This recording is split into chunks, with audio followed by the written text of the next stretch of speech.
മൂന്നാമത്തെ ടേം കൂടി അധികാരത്തിൽ വന്ന് 2025 RSSന്റെ 100ാം വാർഷികമാവുമ്പോഴേക്ക് ഒരു സംശയവും വേണ്ട, ഇന്ത്യ ഹിന്ദു രാഷ്ട്രമായി പ്രഖ്യാപിക്കാൻ പോവുകയാണ്.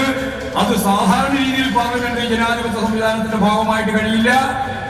അതിനൊറ്റ വഴിയേ ഉള്ളൂ, ഫാസിസം.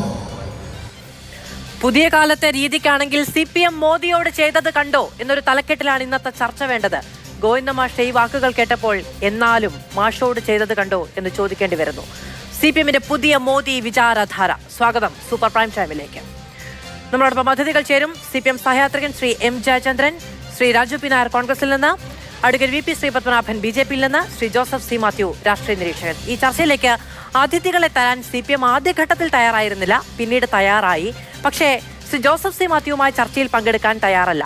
മാറുന്ന നയത്തിനേറാൻ മൂളാൻ കഴിയുകയുമില്ലല്ലോ. അതിഥികളിലേക്ക് വരും മുമ്പ് ഗോവിന്ദൻ മാഷുടെ കേന്ദ്ര സർക്കാരിന്റെ ഫാസിസ്റ്റ് നയത്തിനെതിരായ ഇനി ചരിത്രമാകാൻ പോകുന്ന ഒരു പ്രസ്താവന കൂടി കേൾക്കാം. വർഗീയ ധ്രുവീകരണത്തിലൂടെ ഫാസിസത്തിൻ്റെ ഭാഗമായി ഈ പാർലമെൻ്ററി വ്യവസ്ഥ വേണ്ട, മതനിരപേക്ഷത വേണ്ട, പാർലമെൻ്ററി ജനാധിപത്യം വേണ്ട, ഫെഡറൽ സംവിധാനം വേണ്ട എന്ന് പച്ചയായിട്ട് പറയാൻ തുടങ്ങിയിട്ട് എത്രയോ വർഷമായി RSSും BJPയും. അതൊന്നുമില്ലാതെ പിന്നെ എങ്ങനെ? വളരെ വ്യക്തം. അടിമുടി ആയുധവൽക്കരിക്കപ്പെടുന്ന ഫാസിസ്റ്റ് ഭരണകൂട വ്യവസ്ഥ. ഒന്നുകൂടി ഞാൻ പറയാം, അടിമുടി ആയുധവൽക്കരിക്കപ്പെടുന്ന ഫാസിസ്റ്റ് ഭരണകൂട വ്യവസ്ഥ. എൻ്റെയും നിങ്ങളുടെയെല്ലാം നെഞ്ചിൻ്റെ മുമ്പിൽ ഉയർത്തിപ്പിടിക്കുന്ന തൂക്കിൻ്റെ കുഴൽ. ഭീഷണിയുടെ രീതിയിൽ ജനങ്ങളെ അടിമകളാക്കി മാറ്റുക, ജനാധിപത്യ സംവിധാനം പൂർണ്ണമായിട്ട് അവസാനിപ്പിക്കുക. അതിലൂടെ മാത്രമേ അവരാഗ്രഹിക്കുന്ന ഹിന്ദുത്വ എന്ന ഫാസിസ്റ്റ് അജണ്ട നടപ്പിലാക്കാൻ സാധിക്കൂ. ഫാസിസം എന്ന വാക്കിനെ വിശദീകരിക്കുകയാണെങ്കിൽ അതൊരു ഫാർ റൈറ്റ് ആയിട്ടുള്ള അതോറിറ്റേറിയൻ, ഒരു അൾട്രാ നാഷണലിസ്റ്റ് പൊളിറ്റിക്കൽ ഐഡിയോളജി ആണ്. അത്തരത്തിലുള്ളൊരു മൂവ്മെൻ്റ് ആണ്. അതിൻ്റെ ക്യാരക്ടറിസ്റ്റിക്സിനെ പറ്റി പറയുമ്പോൾ അതൊരു ഡിക്റ്റേറ്ററായ ലീഡർ ഉണ്ടാവണം, സെൻട്രലൈസ്ഡ് ഓട്ടോക്രസി ആയിരിക്കണം, മിലിറ്ററിസം. ഇതിലൊരു സംശയമുണ്ടായിരുന്നു. അപ്പോൾ ഗോവിന്ദ മാഷ് തന്നെ കുറച്ച് മുമ്പ് നമ്മളോട് പറഞ്ഞു ആയുധവൽക്കരിക്കപ്പെടുന്ന ഭരണകൂടമാണ്. അപ്പോൾ പിന്നെ CPM അതിനെ വിശദീകരിച്ചതിനെ പറ്റി നമുക്കൊരു സംശയത്തിന് പിന്നീട് അതിൽ അടിസ്ഥാനമില്ല.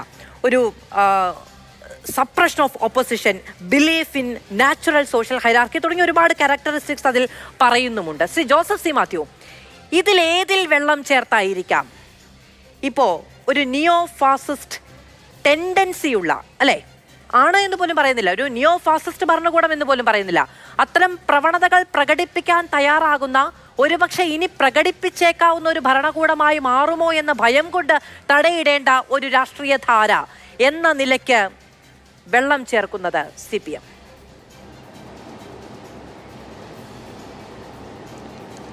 മാധു, ഒന്നാമത്തെ വിഷയം, ഇത് പാർട്ടിയുടെ പൊളിറ്റിക്കൽ റെസൊല്യൂഷനായി കഴിഞ്ഞിട്ടില്ല. ഇതൊരു കരട് പൊളിറ്റിക്കൽ റെസൊല്യൂഷൻ മാത്രമാണ്. അത് പൊതുജനങ്ങളുടെ മുൻപാകെ ചർച്ചയ്ക്ക് വെച്ച് അവരുടെ അഭിപ്രായങ്ങളും പാർട്ടി അംഗങ്ങളുടെ അഭിപ്രായങ്ങളും പിന്നീട് പാർട്ടി കോൺഗ്രസ് പ്രതിനിധികളായി വരുന്ന സഹാക്കളുടെ അഭിപ്രായവും എല്ലാം കൂടെ ചേർത്ത് ക്രോഡീകരിക്കപ്പെടുന്നതാണ് പാർട്ടിയുടെ പൊളിറ്റിക്കൽ റെസൊല്യൂഷനായി വരുന്നത്. അതുകൊണ്ട് ഇതിപ്പോൾ CPMൻ്റെ നയമാണ് എന്ന് പറഞ്ഞുകൂടാ. പക്ഷേ CPMൻ്റെ ഇപ്പോഴത്തെ നേതൃത്വത്തിൻ്റെ PB അംഗങ്ങളുടെ നിലപാടാണ് ഇത് എന്ന് നമുക്ക് പറയാം. സാധാരണഗതിയിൽ സംഭവിക്കുക, അത് അങ്ങനെ അപ്രൂവ് ചെയ്ത് പോവുകയാണ് സംഭവിക്കാറുള്ളതെന്ന് നമുക്കറിയാം. ഇവിടെ നമ്മൾ മാറ്റം അവിടെ മാത്രം തുടങ്ങുന്നതല്ല മാധു. അതായത് ഒരു പാർട്ടിയെ സംബന്ധിച്ചിടത്തോളം അവരുടെ ഏറ്റവും പ്രധാനപ്പെട്ട ഒരു രേഖ എന്ന് പറയുന്നത് ഈ പൊളിറ്റിക്കൽ റെസൊല്യൂഷനാണ്, രാഷ്ട്രീയ പ്രമേയമാണ്. ഈ രാഷ്ട്രീയ പ്രമേയം സംഘടനാപരമായിട്ടുള്ള പ്രമേയങ്ങളും അതിൻ്റെ സംവിധാനവും ഒക്കെ ഇൻറ്റേർണലായിട്ട് നിശ്ചയിക്കപ്പെടുമ്പോഴും CPIM അവരുടെ രാഷ്ട്രീയ നിലപാട് അടുത്ത 3 വർഷത്തേക്ക് അവർ മുന്നോട്ട് പോകേണ്ട ഏത് പാർട്ടി പരിപാടിയുടെ അടിസ്ഥാനത്തിലാണെന്ന് തീരുമാനിക്കുന്നത് ഇങ്ങനെ ഒരു കരട് പൊതുജനങ്ങളുടെ മുമ്പാകെ സമർപ്പിച്ച് അവരുടെ അഭിപ്രായങ്ങളും കൂടെ കേട്ട് അങ്ങനെ രൂപീകരിക്കുന്ന ഒരു രേഖയുടെ അടിസ്ഥാനത്തിലാണ്. ഇത് തത്വത്തിലെങ്കിലും അങ്ങനെയാണ്, തിയററ്റിക്കലി എങ്കിലും അങ്ങനെയാണ്. പക്ഷെ തീർച്ചയായിട്ടും സമ്മേളന പ്രതിനിധികൾക്ക് അതിൽ ഒരു പങ്കുണ്ട്. ഇവിടെ സംഭവിക്കുന്നത് എന്താണെന്ന് പറഞ്ഞാൽ, ഇങ്ങനെ ഒരു കരട് പൊതുജനങ്ങളുടെ മുമ്പാകെ അവതരിപ്പിച്ച് കഴിഞ്ഞ ശേഷം ഒരു അനുബന്ധ ഡോക്യുമെൻറ്റും കൂടി വരികയാണ്. അത് ഏതാണ്ട് ഒരു രഹസ്യ രേഖയായി പാർട്ടി അംഗങ്ങൾക്ക് മാത്രമായി കൊടുക്കുകയാണ്. ഇവിടെ ഇപ്പോൾ കേരളത്തിൽ അത് ചിന്തയിൽ പബ്ലിഷ് ചെയ്തു എന്ന് കേൾക്കുന്നു. അത് ശരിയായിരിക്കാം. പക്ഷേ സംഭവിക്കുന്ന ഇത് ദേശീയ തലത്തിലുള്ളൊരു രേഖയാണ്. ഇത് വെബ്സൈറ്റിൽ ഉൾപ്പെടെ പ്രസിദ്ധീകരിക്കുന്നതാണ്. ഇവിടെ അത് വേണ്ട രീതിയിൽ മനസ്സിലാക്കാതെ ചിന്തയിൽ പബ്ലിഷ് ചെയ്തു എന്നാണ് ഞാൻ മനസ്സിലാക്കുന്നത്. ഇപ്പോൾ പ്രശ്നം എന്താണെന്ന് പറഞ്ഞാൽ ഈ പൊളിറ്റിക്കൽ റെസൊല്യൂഷനിലുള്ള പദാവലികൾ, അതിലെ നിലപാടുകൾ പൊതുജനങ്ങൾക്ക് മനസ്സിലാകത്തില്ല, പാർട്ടി അംഗങ്ങൾക്ക് പോലും മനസ്സിലാകുന്നില്ല. അവർക്കൊരു വിശദീകരണക്കുറിപ്പ് വേണമെങ്കിൽ സാധാരണ ജനങ്ങൾക്ക് അത് ഒട്ടുമേ മനസ്സിലാവില്ല. അപ്പോൾ അവരോട് എന്താണ് ഇത് വിശദീകരിക്കാനുള്ള മടി? അത് ആ ഡോക്യുമെൻ്റ് ഇപ്പോൾ നിങ്ങൾ രാവിലെ പുറത്തുവിട്ട ആ രേഖയും പരിശോധിച്ചാൽ നിങ്ങൾക്ക് മനസ്സിലാവും എന്തുകൊണ്ടാണെന്ന്. അതിന് ഡിക്ഷണറിയിലെ നിർവചനം നിയോ ഫാസിസം എന്ന് പറഞ്ഞാൽ എന്താണെന്ന് പറയാനല്ല. കഴിഞ്ഞ പ്രാവശ്യത്തെ പാർട്ടി സമ്മേളനത്തിൻ്റെ ഡോക്യുമെൻറ്റിലും ആ പദാവലിയുണ്ട്. അത് മോഡി ഗവൺമെൻറ്റിനെ വിശേഷിപ്പിക്കാനായിരുന്നില്ലെന്ന് മാത്രമേ ഉള്ളൂ.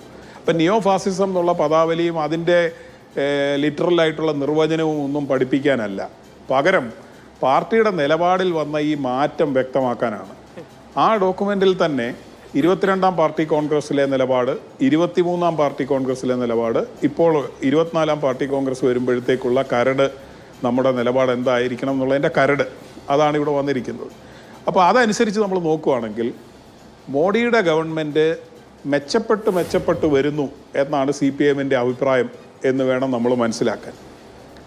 22-ാമത്തെ പാർട്ടി കോൺഗ്രസ്സിൽ പറഞ്ഞിരുന്നത്, അതിൻ്റെ രേഖയിൽ പറഞ്ഞിരുന്നത് ഇത് മോഡി സർക്കാർ എക്സിബിറ്റ് ഫാസിസ്റ്റിക് ട്രെൻഡ്സ്, ചില ട്രെൻഡുകൾ കാണിക്കുന്നു എന്നുള്ളതായിരുന്നു.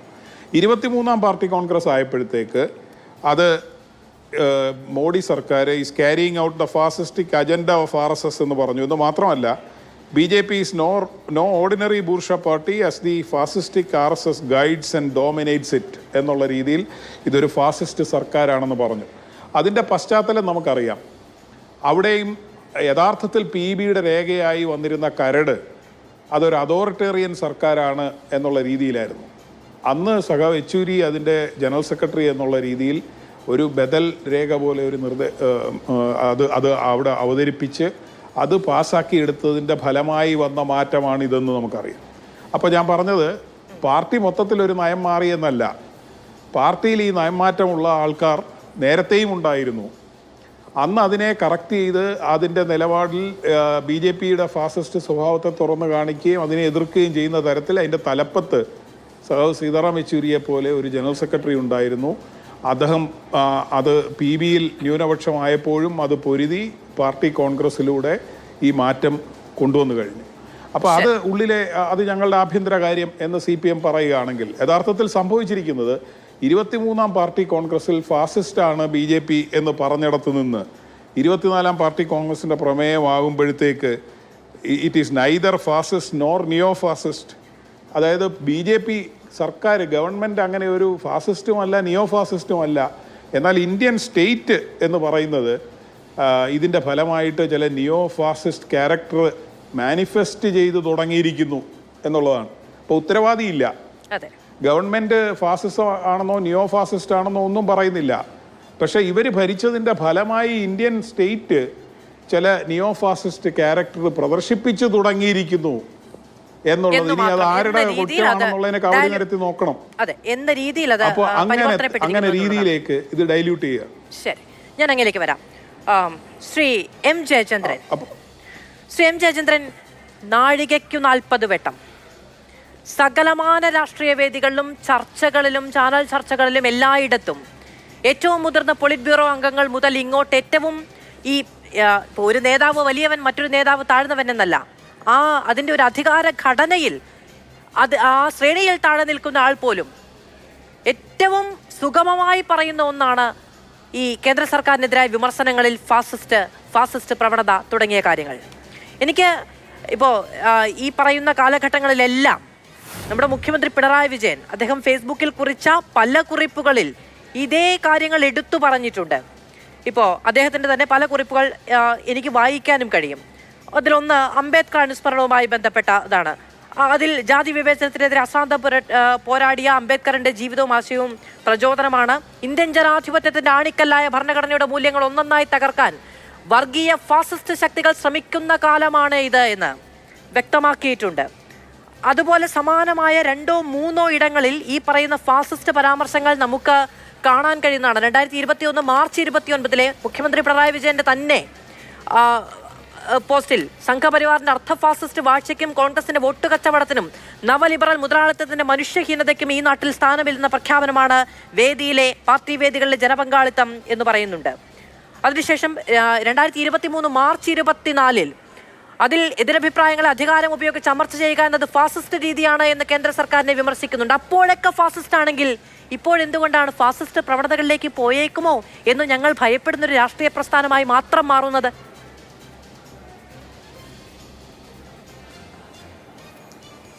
മധു, ഇവിടെ ഇതിൽ ഈ ഫാസിസം, അർദ്ധഫാസിസം അല്ലെങ്കിൽ ഫാസിസ്റ്റ്, അർദ്ധഫാസിസ്റ്റ് ഇത്തരം പ്രയോഗങ്ങൾ പൊതുവിൽ രാഷ്ട്രീയ നേതാക്കൾ അവരുടെ പ്രസംഗത്തിലും എഴുത്തിലും ഒക്കെ സ്വീകരിച്ചു വരുന്നൊരു ശൈലിയാണ്. പക്ഷേ ഒരു രാഷ്ട്രീയ പാർട്ടി ആ പ്രശ്നത്തിനെ സംബന്ധിച്ച് ഒരു നിലപാട് സ്വീകരിക്കാനായി ഇപ്പോൾ തയ്യാറാവുന്നു. നേരത്തെ ഉണ്ടായ നിലപാടിൽ നിന്ന് നിലപാട് മാറ്റം എന്നുള്ളതാണല്ലോ വ്യാഖ്യാനിക്കപ്പെടുന്നത്. ഇപ്പോൾ ഇന്ന് മാതൃഭൂമി പത്രം പറയുമ്പോഴും അതിൽ പറയുന്നത് എന്താണ്? രഹസ്യരേഖ തയ്യാറാക്കി സംസ്ഥാന ഘടകങ്ങൾക്ക് അയച്ചു കൊടുത്തു എന്നുള്ളതല്ലേ പറയുന്നത്. പക്ഷേ അതിനൊന്നും ഒരു വാസ്തവമില്ല മാധു. എന്താണെന്നറിയാമോ? പിന്നെ ജോസഫ് സി മാത്യു ഇപ്പോൾ സൂചിപ്പിച്ചല്ലോ, ചിന്തവാരികയാണല്ലോ. ചിന്തവാരികയുടെ ഈ ലക്കം, ഫെബ്രുവരി 21 ലക്കം എന്ന് പറയുന്നത് സമ്പൂർണ്ണമായും ഇതാണ് കരട് രാഷ്ട്രീയ പ്രമേയം എന്നതാണ് ഈ ലക്കത്തിൻ്റെ കവർ സ്റ്റോറി തന്നെ. അത് മുഴുവനും കരട് രാഷ്ട്രീയ പ്രമേയമാണ്. ഇത് കരട് രാഷ്ട്രീയ പ്രമേയം എല്ലാം കഴിഞ്ഞിട്ട് 50 പേജാണ്, 54 പേജ് മൊത്തമുള്ളത്. ഇതിൽ അവസാനം 48ാം പേജിലാണ് പറയുന്നത് നവഫാസിസം എന്ന പദപ്രയോഗത്തെ സംബന്ധിച്ച കുറിപ്പ് CPIM പോളിറ്റ് ബ്യൂറോ തയ്യാറാക്കിയത് എന്ന് പറഞ്ഞാൽ കേന്ദ്ര കമ്മിറ്റിയുടേതാണ് ഈ ഡ്രാഫ്റ്റ് പൊളിറ്റിക്കൽ റെസൊല്യൂഷൻ. അതിന് മലയാള പരിഭാഷയാണ് ചിന്തയെ കൊടുത്തിരിക്കുന്നത്. അതിനുശേഷം തയ്യാറാക്കിയതാണല്ലോ ഈ PBയുടെ കുറിപ്പെന്ന് പറയുന്നത്. ഈ പിന്നെ നവഫാസിസം എന്ന പദപ്രയോഗത്തെ സംബന്ധിച്ച കുറിപ്പ് എന്നേ പറയുന്നുള്ളൂ. ആ കുറിപ്പാണ് ഇത് ചേർത്തിട്ടുള്ളത്. അപ്പോൾ അതിൽ എന്ത് വേണം? ഇപ്പോൾ ഇന്ത്യൻ സർക്കാർ ഫാസിസ്റ്റാണോ അല്ലയോ എന്നുള്ളതിനെ സംബന്ധിച്ച് ഒരു ജഡ്ജ്മെൻറ്റ് ഇപ്പോൾ വേണം എന്ന് പറഞ്ഞാൽ ബുദ്ധിമുട്ടാവും. എന്നാൽ പിന്നെ ജഡ്ജ്മെന്റ് ഇപ്പൊ വേണോ എന്ന ബുദ്ധിമുട്ട് നേരത്തെ ഉണ്ടായിരുന്നില്ല എന്നുള്ളതാണ്. ഇപ്പൊ അങ്ങ് തുടക്കത്തിൽ പറഞ്ഞു ഇതൊരു പുതിയ നിലപാട് സ്വീകരിക്കുകയാണ്. പുതിയ നിലപാടല്ല. 22ാമത്തെ പാർട്ടി കോൺഗ്രസിലും 23ാമത്തെ പാർട്ടി കോൺഗ്രസിലും നേരത്തെ ശ്രീ ജോസഫ് സി മാത്യു കൃത്യമായി ചൂണ്ടിക്കാണിച്ചതുപോലെ ആദ്യം ഇതൊരു എമർജിംഗ് ഫാസിസ്റ്റിക് ട്രെൻഡ്സ് എന്ന നിലയ്ക്കും, രണ്ടാമത്തേത് Modi government is carrying out the fascist agenda of RSS എന്നും കൃത്യമായി ആ കാലാനുഗതമായി വിശദീകരിച്ചു വെച്ചിട്ടുണ്ട് പാർട്ടി. അവിടെ നിന്ന് 24ാമത്തെ പാർട്ടി കോൺഗ്രസിലേക്ക് പോകുന്ന സമയത്ത് ഏതൊക്കെയോ ചില പ്രവണതകൾ ഉണ്ടായേക്കുമോ എന്ന ഭീതി മാത്രമേ ഉള്ളൂ. അങ്ങനെയാണ് എങ്കിൽ ശരിയെന്നേ. ഇപ്പൊ CPM ആണല്ലോ ഇത് പറഞ്ഞത്. CPM ആണല്ലോ കേന്ദ്ര സർക്കാർ ഫാസിസ്റ്റ് സർക്കാരാണ് എന്ന് പറഞ്ഞത്. CPM ആണല്ലോ കേന്ദ്ര സർക്കാർ ഫാസിസ്റ്റ് പ്രവണതകൾ വെച്ചു പുലർത്തുന്നു എന്ന് പറഞ്ഞത്. അപ്പോൾ CPM പറഞ്ഞ കാര്യങ്ങളിൽ നിന്ന് CPM പിന്നോട്ട് പോകുന്നു എന്നതങ്ങ് പറഞ്ഞാൽ മതി. അത് നിങ്ങൾക്ക് ഇത്ര ധൃതി എന്തിനാണ് മാധു? ഇത് ഒരു പാർട്ടി കോൺഗ്രസിന് വേണ്ടി തയ്യാറാക്കി ആ പാർട്ടി പൊതുജനങ്ങളുടെ മുമ്പിലേക്ക് വെച്ചിട്ടുള്ള ഒരു രേഖയാണല്ലോ അത്. പിന്നെ ഈ കരട് രാഷ്ട്രീയ പ്രമേയം വെച്ചിട്ടുണ്ട്, പോളിറ്റ് ബ്യൂറോയുടെ കുറിപ്പും വെച്ചിട്ടുണ്ട്. നിങ്ങൾക്ക് ആവശ്യമുള്ള നിർദ്ദേശങ്ങൾ എന്തെങ്കിലും ഉണ്ടെങ്കിൽ അതടക്കം മാധുവിനും സമർപ്പിക്കാം, എനിക്കും സമർപ്പിക്കാം, ആർക്കും സമർപ്പിക്കാം. അതിനുള്ള അവസരം പാർട്ടി തരുന്നുണ്ട്. പിന്നെ മറ്റൊരു കാര്യം, താങ്കൾ പറഞ്ഞു വരുന്നതിൽ ഈ മാർക്സിയൻ ടെർമിനോളജിയിൽ ഈ ഫാസിസ്റ്റ് അർദ്ധഫാസിസ്റ്റ് എന്നൊക്കെയുള്ള സങ്കല്പനങ്ങൾ പലപ്പോഴും ഉപയോഗിക്കുന്നുണ്ട്. പെട്ടെന്ന് ഓർക്കാവുന്ന മറ്റൊരു കാര്യം എന്താണെന്നറിയാമോ? ഈ പിന്നെ നിയോ കൊളോണിയലിസം എന്ന് പറഞ്ഞ ഒരു ടെർമിനോളജി വന്നല്ലോ. അത് തുടങ്ങുന്നത് തന്നെ ഒരു 50കളുടെ ഒടുവിൽ 60കളുടെ പകുതിക്കൊക്കെ ആയിട്ടാണ് വരുന്നത്. പക്ഷേ CPIയുമായി ബന്ധപ്പെട്ട ആരും പൊതുവിൽ ആ നിയോ കൊളോണിയലിസം എന്ന പദം പോലും ഉപയോഗിക്കാൻ തയ്യാറായിരുന്നില്ല. പുത്തൻ കോളനിവൽക്കരണം എന്ന പദം പോലും ഉപയോഗിക്കാൻ തയ്യാറായിരുന്നില്ല. അത് പിന്നെ ആഗോള സാമ്രാജ്യത്വം എന്നൊരു ടെർമിനോളജിയിൽ മാത്രം ഒതുക്കി നിർത്തുകയായിരുന്നു. പക്ഷേ ശീതയുദ്ധത്തിന് ശേഷം പുത്തൻ കോളനികൾ തന്നെ ഉണ്ടായി എന്നും നിയോ കൊളോണിയലിസം സംഭവിച്ചു എന്നും പിന്നീട് വിലയിരുത്തപ്പെടുകയും ചെയ്തു. CPM പിന്നീട് അംഗീകരിക്കുന്നുണ്ട്. CPM-ൻ്റെ ഭാഷയിലും പിന്നെ ഈ ടെർമിനോളജിയിലും ഒക്കെ അത് തന്നെയാണ് കടന്നു വരുന്നത് ഇപ്പോൾ. അപ്പോൾ അത്തരത്തിലുള്ള കാര്യങ്ങൾ ഇപ്പോൾ എന്താണ് ഫാസിസം എന്നുള്ളത് ആദ്യം മാധു തന്നെ നിർവചനം പറഞ്ഞല്ലോ. അതിനേക്കാൾ കുറേ കൂടെ ആധുനികമായിട്ടുള്ള സങ്കല്പനങ്ങളാണ്. ഇപ്പോൾ ഞാൻ അതാണ് മുമ്പേ പറഞ്ഞു വന്നത്. കഴിഞ്ഞ മാസം ഞാൻ ആലപ്പുഴയിലാണ് ഇരിക്കുന്നത്. കഴിഞ്ഞ മാസം ആലപ്പുഴയിൽ ഒരു നിയോ ഫാസിസ്റ്റ് ഭരണാധികാരി വന്നു. ഹംഗറിയുടെ പ്രധാനമന്ത്രി വിക്ടർ ഓർബൻ. ഇപ്പം പുടിൻ്റെയും ട്രംപിൻ്റെയും ഒക്കെ ആ ഗണത്തിൽപ്പെടുത്തുന്ന ഒരു നിയോ ഫാസിസ്റ്റ് ചിന്താഗതികൾ നടപ്പിലാക്കാൻ തീവ്രമായി ശ്രമിക്കുന്ന ഭരണാധികാരിയായിട്ടാണ് ഹംഗേറിയൻ പ്രധാനമന്ത്രിയെ പൊതുവിൽ ലോകം കാണുന്നത്. അദ്ദേഹം ഈ ആലപ്പുഴയിലാണ് വന്നത്, ഭാര്യയായിട്ടാണ് വന്നത്. ഭാര്യ ഒരു അത്രയധികം വിശദീകരിച്ചു പോലെ ഇതിപ്പോ ഹംഗറിയോട് ചോദിക്കുകയാണെങ്കിൽ അവരിത് സമ്മതിക്കില്ല. ഇതിന്റെ പ്രശ്നം എന്താണെന്ന് വെച്ചിട്ടുണ്ടെങ്കിൽ രാജ്യത്ത് നിലനിൽക്കുന്ന ഭരണഘടനാപരമായി നിലനിൽക്കുന്ന ഒരു ഭരണകൂടം, ആ ഭരണകൂടത്തെ നിരന്തരം ഫാസിസ്റ്റ് എന്ന് വിളിച്ചിരുന്നത് ഇവിടുത്തെ കമ്മ്യൂണിസ്റ്റ് സർക്കാരും കമ്മ്യൂണിസ്റ്റ് നേതാക്കളുമാണ്. അത് അംഗീകരിക്കുന്നുണ്ടല്ലോ അല്ലെ, അതിൽ തർക്കമൊന്നുമില്ലല്ലോ. അപ്പോൾ ഇതിപ്പോൾ ഞാനിങ്ങനെ പറയുമ്പോൾ നിങ്ങൾ നാഷണലിസ്റ്റായി, നിങ്ങൾ BJP അനുകൂലിയായി, നിങ്ങൾ മോദിയെ വെളുപ്പിക്കുന്നു, പുട്ടിയടിക്കുന്നു, നിങ്ങൾ സംഘപരിവാറിന് ജോലി ചെയ്യുന്നു തുടങ്ങിയ ഒരുപാട് ക്യാപ്സുകൾ ഞാൻ പ്രതീക്ഷിക്കുന്നുണ്ട് കേട്ടോ. അതവിടെ നിൽക്കട്ടെ, അതങ്ങനെ തന്നെ എനിക്ക് ശീലമാണല്ലോ, അപ്പോൾ അതവിടെ നിൽക്കട്ടെ. ഇതിനപ്പുറത്തേക്ക് രാജ്യത്ത് ഭരണഘടനാപരമായി നിലനിൽക്കുന്ന ഒരു ഭരണകൂടത്തെ നിരന്തരം ഫാസിസ്റ്റ് എന്ന് വിളിക്കുന്നു. 2 പാർട്ടി കോൺഗ്രസുകളിൽ അത് ശരിവെക്കുന്നു. 3ാമത്തെ തവണ അത് അങ്ങനെയല്ല, അത് ചില പ്രവണതകൾ കാണിച്ചേക്കുമോ എന്ന് ആശങ്കപ്പെടുന്നേ ഉള്ളൂ എന്ന് പറയുമ്പോൾ ഇത്രകാലം വിളിച്ചതൊക്കെ മായ്ച്ചു കളയുമോ? ഇത്രകാലം വിളിച്ചത് കേട്ട് വിളിച്ചവർ അത് മായ്ച്ചു കളയുമോ? അപ്പോൾ ഇത്രകാലം നിങ്ങളുടെ ക്രെഡിബിലിറ്റി എവിടെയെന്ന് ചോദ്യം തിരിച്ചു ചോദിക്കാനുള്ള ഒരു ആർജവമില്ലാത്ത അണികളാണോ ഈ പാർട്ടിക്കുള്ളത്? അല്ല, മാധു മുമ്പേ പറഞ്ഞല്ലോ ഇത്രയും വിശദമായിട്ട് പറയാൻ പറ്റില്ല എന്നുള്ളതേ. നമ്മൾ സംസാരിക്കുന്നത് വളരെ ഗൗരവമുള്ള ഒരു വിഷയത്തെ പറ്റിയാണ്. അത്രയൊരു വിഷയം സാധാരണ നമ്മുടെ ജേർണലിസ്റ്റിക് എക്സ്പീരിയൻസ് പോലെ എടുത്തിട്ട് 1 മണിക്കൂർ കൊണ്ട് അങ്ങ് തല്ലിക്കൊഴിച്ച് പോകാൻ പറ്റുന്നൊരു സാധനമായിട്ട് കരുതരുത് ദയവായി. അങ്ങനെയാണെങ്കിൽ അതിനെ അങ്ങനെ കരുതിക്കോളൂ. ഞാനില്ല, അത്തരം ചർച്ചകൾക്ക് ഞാനില്ല. നിങ്ങൾ ചർച്ച ചെയ്യാൻ ആഗ്രഹിക്കുന്നുണ്ടെങ്കിൽ അതിനെ അതിൻ്റെ ഡെപ്തിൽ കാണണം. അതങ്ങനെ ചർച്ച ചെയ്യേണ്ടിയും വരും. എന്താണ് പിന്നെ ക്ലാസിക്കൽ ഫാസിസം, എന്താണ് നിയോ ഫാസിസം, അങ്ങനെ തന്നെ പറഞ്ഞേ പോകാൻ കഴിയൂ. അല്ലാതെ നിങ്ങൾക്ക് ഇപ്പോൾ ഈ 1 മണിക്കൂറിൽ ഇതെല്ലാം ഇപ്പോൾ തീരുമാനം എടുക്കണമെന്നുണ്ടെങ്കിൽ ബുദ്ധിമുട്ടാണത്. അങ്ങനെ ചെയ്യാനും കഴിയില്ല. അപ്പോൾ അത് പക്ഷേ മാധുവിന് അതായിരിക്കും താല്പര്യം. എനിക്ക് ആ താല്പര്യമേ ഇല്ല. ഇത്രയും താല്പര്യമില്ലാതെ ഞാൻ ഇവിടെ ഇരിക്കുന്നത്. പക്ഷേ എന്താണ് പ്രശ്നം? പറഞ്ഞത് കൃത്യമാണ്. അതിനൊരു പ്രശ്നമുള്ളത് എന്താണെന്ന് വെച്ചിട്ടുണ്ടെങ്കിൽ സാധാരണഗതിയിൽ അങ്ങ് ആദ്യമായിട്ടല്ല ഒരു ടെലിവിഷൻ ചർച്ചയിലിരിക്കുന്നത്. 1 മണിക്കൂർ ചർച്ചയാണെന്ന് അങ്ങേക്കും എനിക്കും അറിയാവുന്നതാണ്. 1 മണിക്കൂർ എടുത്ത് ഫാസിസത്തെ പറ്റി വിശദീകരിക്കാൻ പറഞ്ഞാൽ ഇപ്പോൾ നമുക്ക് ഗോവിന്ദമാഷ പാർട്ടി ക്ലാസ് ഒക്കെ കേട്ട് ശീലമുണ്ടെങ്കിൽ നമുക്ക് 1 മണിക്കൂറോ 2 മണിക്കൂറോ എടുത്ത് സംസാരിക്കാം. പക്ഷെ ഒരൊറ്റ ആൾക്കേ സംസാരിക്കാൻ പറ്റുള്ളൂ എന്നൊരു പ്രതിസന്ധി അവിടെ ഉണ്ടാകും. അങ്ങേക്കും എനിക്കും ഈ പാനലുള്ള എല്ലാവർക്കും പ്രേക്ഷകർക്കും ഇതൊരു 1 മണിക്കൂർ ചർച്ചയാണെന്ന് അറിയാം. അപ്പോൾ നമ്മൾ അതിനനുസരിച്ച് പ്രിപ്പയർ ചെയ്യുകയും അതിനനുസരിച്ച് അവതരിപ്പിക്കുകയും വേണമല്ലോ. അത് അങ്ങയുടെ കൂടി ഉത്തരവാദിത്തമാണെന്ന് ഞാൻ വിചാരിക്കുന്നു. അല്ല, അത് ആങ്കർ അപ്ഡേറ്റ് ചെയ്താൽ മതി. അക്കാര്യത്തിൽ സ്വയം അപ്ഡേറ്റഡ് ആയാൽ മതി. ഞങ്ങളെ വിട്ടേക്കുക, പാനലിസ്റ്റുകളെ വിട്ടേക്കുക. പിന്നെ താങ്കൾ ആങ്കർ എന്നുള്ള നിലയിൽ ഈ വിഷയം അവതരിപ്പിക്കുമ്പോൾ കുറെ കൂടെ ഇൻഡെപ്ത് ആയിട്ട് കാര്യങ്ങൾ കാണാൻ തീരുമാനിച്ചാൽ മാത്രം മതി. അതല്ലാതെ 1 മണിക്കൂർ എനിക്ക് ഞാൻ എത്ര സംക്ഷിപ്തമായ ഒരു വിഷയത്തെ അവതരിപ്പിക്കണം എന്നത് സംബന്ധിച്ചൊരു ധാരണയുമുണ്ട്. അങ്ങനെ ധാരണയുള്ള ആളാണ്. ഇനി ഈ പറയുന്ന ക്ലാസിക് ഫാസിസം എന്താണെന്ന് അങ്ങ് ചോദിച്ചു. കേരളത്തിലെ മുഖ്യമന്ത്രി ശ്രീ പിണറായി വിജയൻ കണ്ണൂരിൽ നടന്നൊരു പാർട്ടി സമ്മേളനത്തിൽ RSSനെതിരെയും BJPക്കെതിരെയും വിമർശനം ഉന്നയിച്ച് RSSന്റെ പ്രത്യയശാസ്ത്രമാണ് BJP നയിക്കുന്നത് എന്നും നാസിസത്തെ, അത് ക്ലാസിക് ഫാസിസമാണല്ലോ അല്ലേ? അപ്പോൾ ഈ പാർട്ടി ഈ രേഖയിൽ തന്നെ പറയുന്നുണ്ട് like in Italy under Mussolini and Germany under Hitler എന്ന്. ഈ 2 കാര്യങ്ങളെക്കുറിച്ചാണല്ലോ പറയുന്നത്. അപ്പോൾ നാസിസത്തിൻ്റെ പ്രത്യയശാസ്ത്രത്തെ നിങ്ങൾ സ്വീകരിച്ചത് എന്നും പ്രധാനമന്ത്രിക്കും RSSനും BJPക്കുമെതിരെ വിമർശനം ഉന്നയിക്കുന്നുണ്ട് കേരളത്തിലെ മുഖ്യമന്ത്രി. ഞാൻ ഈ ചർച്ചയുടെ തുടർച്ചയിൽ അത് കേൾപ്പിക്കാൻ തയ്യാറുമാണ്. അപ്പോൾ ആ ക്ലാസിക് ഫാസിസം എന്ന് പറയുന്ന കാര്യത്തെ RSSമായി ഇതിനു മുൻപ് തുലനം ചെയ്തിട്ടുണ്ട് കേരളത്തിലെ കമ്മ്യൂണിസ്റ്റ് നേതാക്കൾ എന്ന് ഞാൻ പറഞ്ഞു എന്നേ ഉള്ളൂ. അങ്ങനോട് ക്ഷമിക്കും എന്ന് ഞാൻ വിചാരിക്കുന്നു.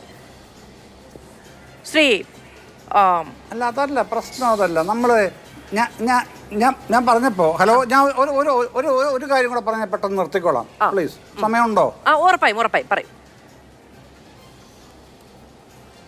അല്ല, ഒറ്റ കാര്യമേ ഉള്ളൂ. ഈ പിന്നെ നമ്മളെല്ലാവരും കേൾക്കുകയും കുറേയൊക്കെ പഠിക്കുകയും ചെയ്തിട്ടുള്ളതാണല്ലോ ഹോളോകോസ്റ്റിൽ ഏതാണ്ട് 110 ലക്ഷം ആൾക്കാർ മൊത്തം മരിച്ചിട്ടുണ്ട്. അതന്ന് സാധ്യമായിരുന്നു ക്ലാസിക്കൽ ഫാസിസത്തിൻ്റെ ആ ഘട്ടത്തിൽ. ഇന്ന് അത്തരത്തിൽ ആരെങ്കിലും ചിന്തിക്കുക പോലും ചെയ്യും ഏതെങ്കിലും ഭരണാധികാരി? അതിന് പകരം പല തരത്തിലാണ് ആധിപത്യം സ്ഥാപിക്കുന്നത്. അതാണ് പിന്നെ അതൊരു ഒരു അനാർക്കിസ്റ്റാണ്. അപ്പോൾ തന്നെ അവിടെയുള്ള ഏകാധിപത്യ പ്രവണതകൾ മറ്റ് പലതിലുമാണ്. അങ്ങനെയൊക്കെയുള്ള ഒരുപാട് വ്യത്യാസങ്ങൾ നമ്മുടെ ഈ നിയോ ഫാസിസത്തിന് നിലനിൽക്കുന്നുണ്ട്. അത് ഒരുപാട് അനലൈസ് ചെയ്യപ്പെട്ടിട്ടുള്ളതാണ്. ഞാൻ പറഞ്ഞത് ഈ ഹോളോകാസ്റ്റ് ഇല്ലാതെ എങ്ങനെയാണ് ഇത്തരത്തിലുള്ള സംഗതി ഉണ്ടാകുന്നത് എന്ന് ഞാൻ ചോദിച്ചു എന്ന് വിമർശിക്കേണ്ടതില്ല. അതല്ല എൻ്റെ ചോദ്യവും. അത് അവിടുന്ന് ഒരുപാട് മാറിയിട്ടുണ്ട്, ഒരുപാട് പരിവർത്തനം വന്ന് കഴിഞ്ഞിട്ടുണ്ട്. ആ പരിവർത്തിത ഘട്ടത്തിലെ ഫാസിസമാണ് നിയോ ഫാസിസം എന്ന് CPIM വിവക്ഷിക്കുന്നതായി ഞാൻ മനസ്സിലാക്കുന്നത്. അത് അവർ രേഖയായിട്ട് ചർച്ചയ്ക്ക് വെച്ചിരിക്കുന്നു. നിയോ ഫാസിസ്റ്റ് ഗവൺമെന്റ് എന്ന് പറയുന്നില്ലെന്നേ. അങ്ങനെ പറഞ്ഞിട്ടുണ്ടെങ്കിൽ ശരി, ഈ പറയുന്ന the word characteristics means features and trends but they have not developed into a neo fascist government and political setup എന്ന് പറയുന്നുണ്ട്. ഈ പൊളിറ്റിക്കൽ റെസൊല്യൂഷൻ അതുകൊണ്ട് തന്നെ Hindutva corporate authoritarianism going towards neo fascism എന്ന് മാത്രമേ പറയുന്നുള്ളൂ. പോയേക്കുമോ എന്നൊരാശങ്ക. അതുകൊണ്ടാണ് BJP RSSനെയും തടയിടണം എന്ന് ഈ പ്രമേയം മുന്നോട്ട് വെക്കുന്നത്, ഈ റെസൊല്യൂഷൻ മുന്നോട്ട് വെക്കുന്നത് എന്ന് പറഞ്ഞു പോവുകയാണ്. നിയോ ഫാസിസം എന്നും പറയുന്നില്ല എന്നാണ് ഞാൻ അങ്ങോട്ട് പറഞ്ഞത്. ഇനി ഞാൻ മറ്റതിലേക്ക് പോകുന്നു എന്ന് വിചാരിക്കുന്നു. ശ്രീ രാജു പി നായർ, നിങ്ങൾ ഉയർത്തിയ വിമർശനമാണ് CJP എന്നത്. നിങ്ങൾ രാഷ്ട്രീയമായി ഉയർത്തിയ വിമർശനമാണ് CJP എന്ന് പറയുന്നത്. ഇത്രയും കാലം രണ്ട് പൊളിറ്റിക്കൽ ധ്രുവങ്ങളിൽ നിന്ന് പരസ്പരം ആശയപരമായി പോരടിച്ച രണ്ട് രാഷ്ട്രീയ പ്രസ്ഥാനങ്ങൾ അങ്ങോട്ടും ഇങ്ങോട്ടുമുണ്ടോ എന്ന് എനിക്കറിയില്ല. എന്നിരുന്നാൽ പോലും കുറച്ചുകൂടി സൗഹാർദ്ദത്തോടെ കാണാൻ ശ്രമിക്കുകയാണ്. ഫാസിസ്റ്റ് അല്ല എന്നുറക്കെ പ്രഖ്യാപിക്കുകയാണ്.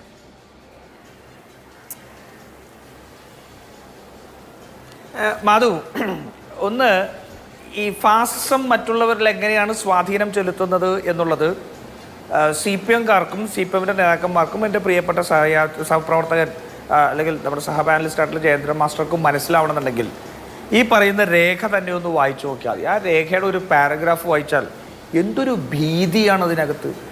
എങ്ങനെയാണ് ഫാസിസം പ്രവർത്തിക്കുന്നത്? ഫാസിസം പ്രവർത്തിക്കുന്നത് മനുഷ്യനിൽ ഭീതി ഉളവാക്കിക്കൊണ്ടാണ്, ഏറ്റവും അടിസ്ഥാനപരമായിട്ട്.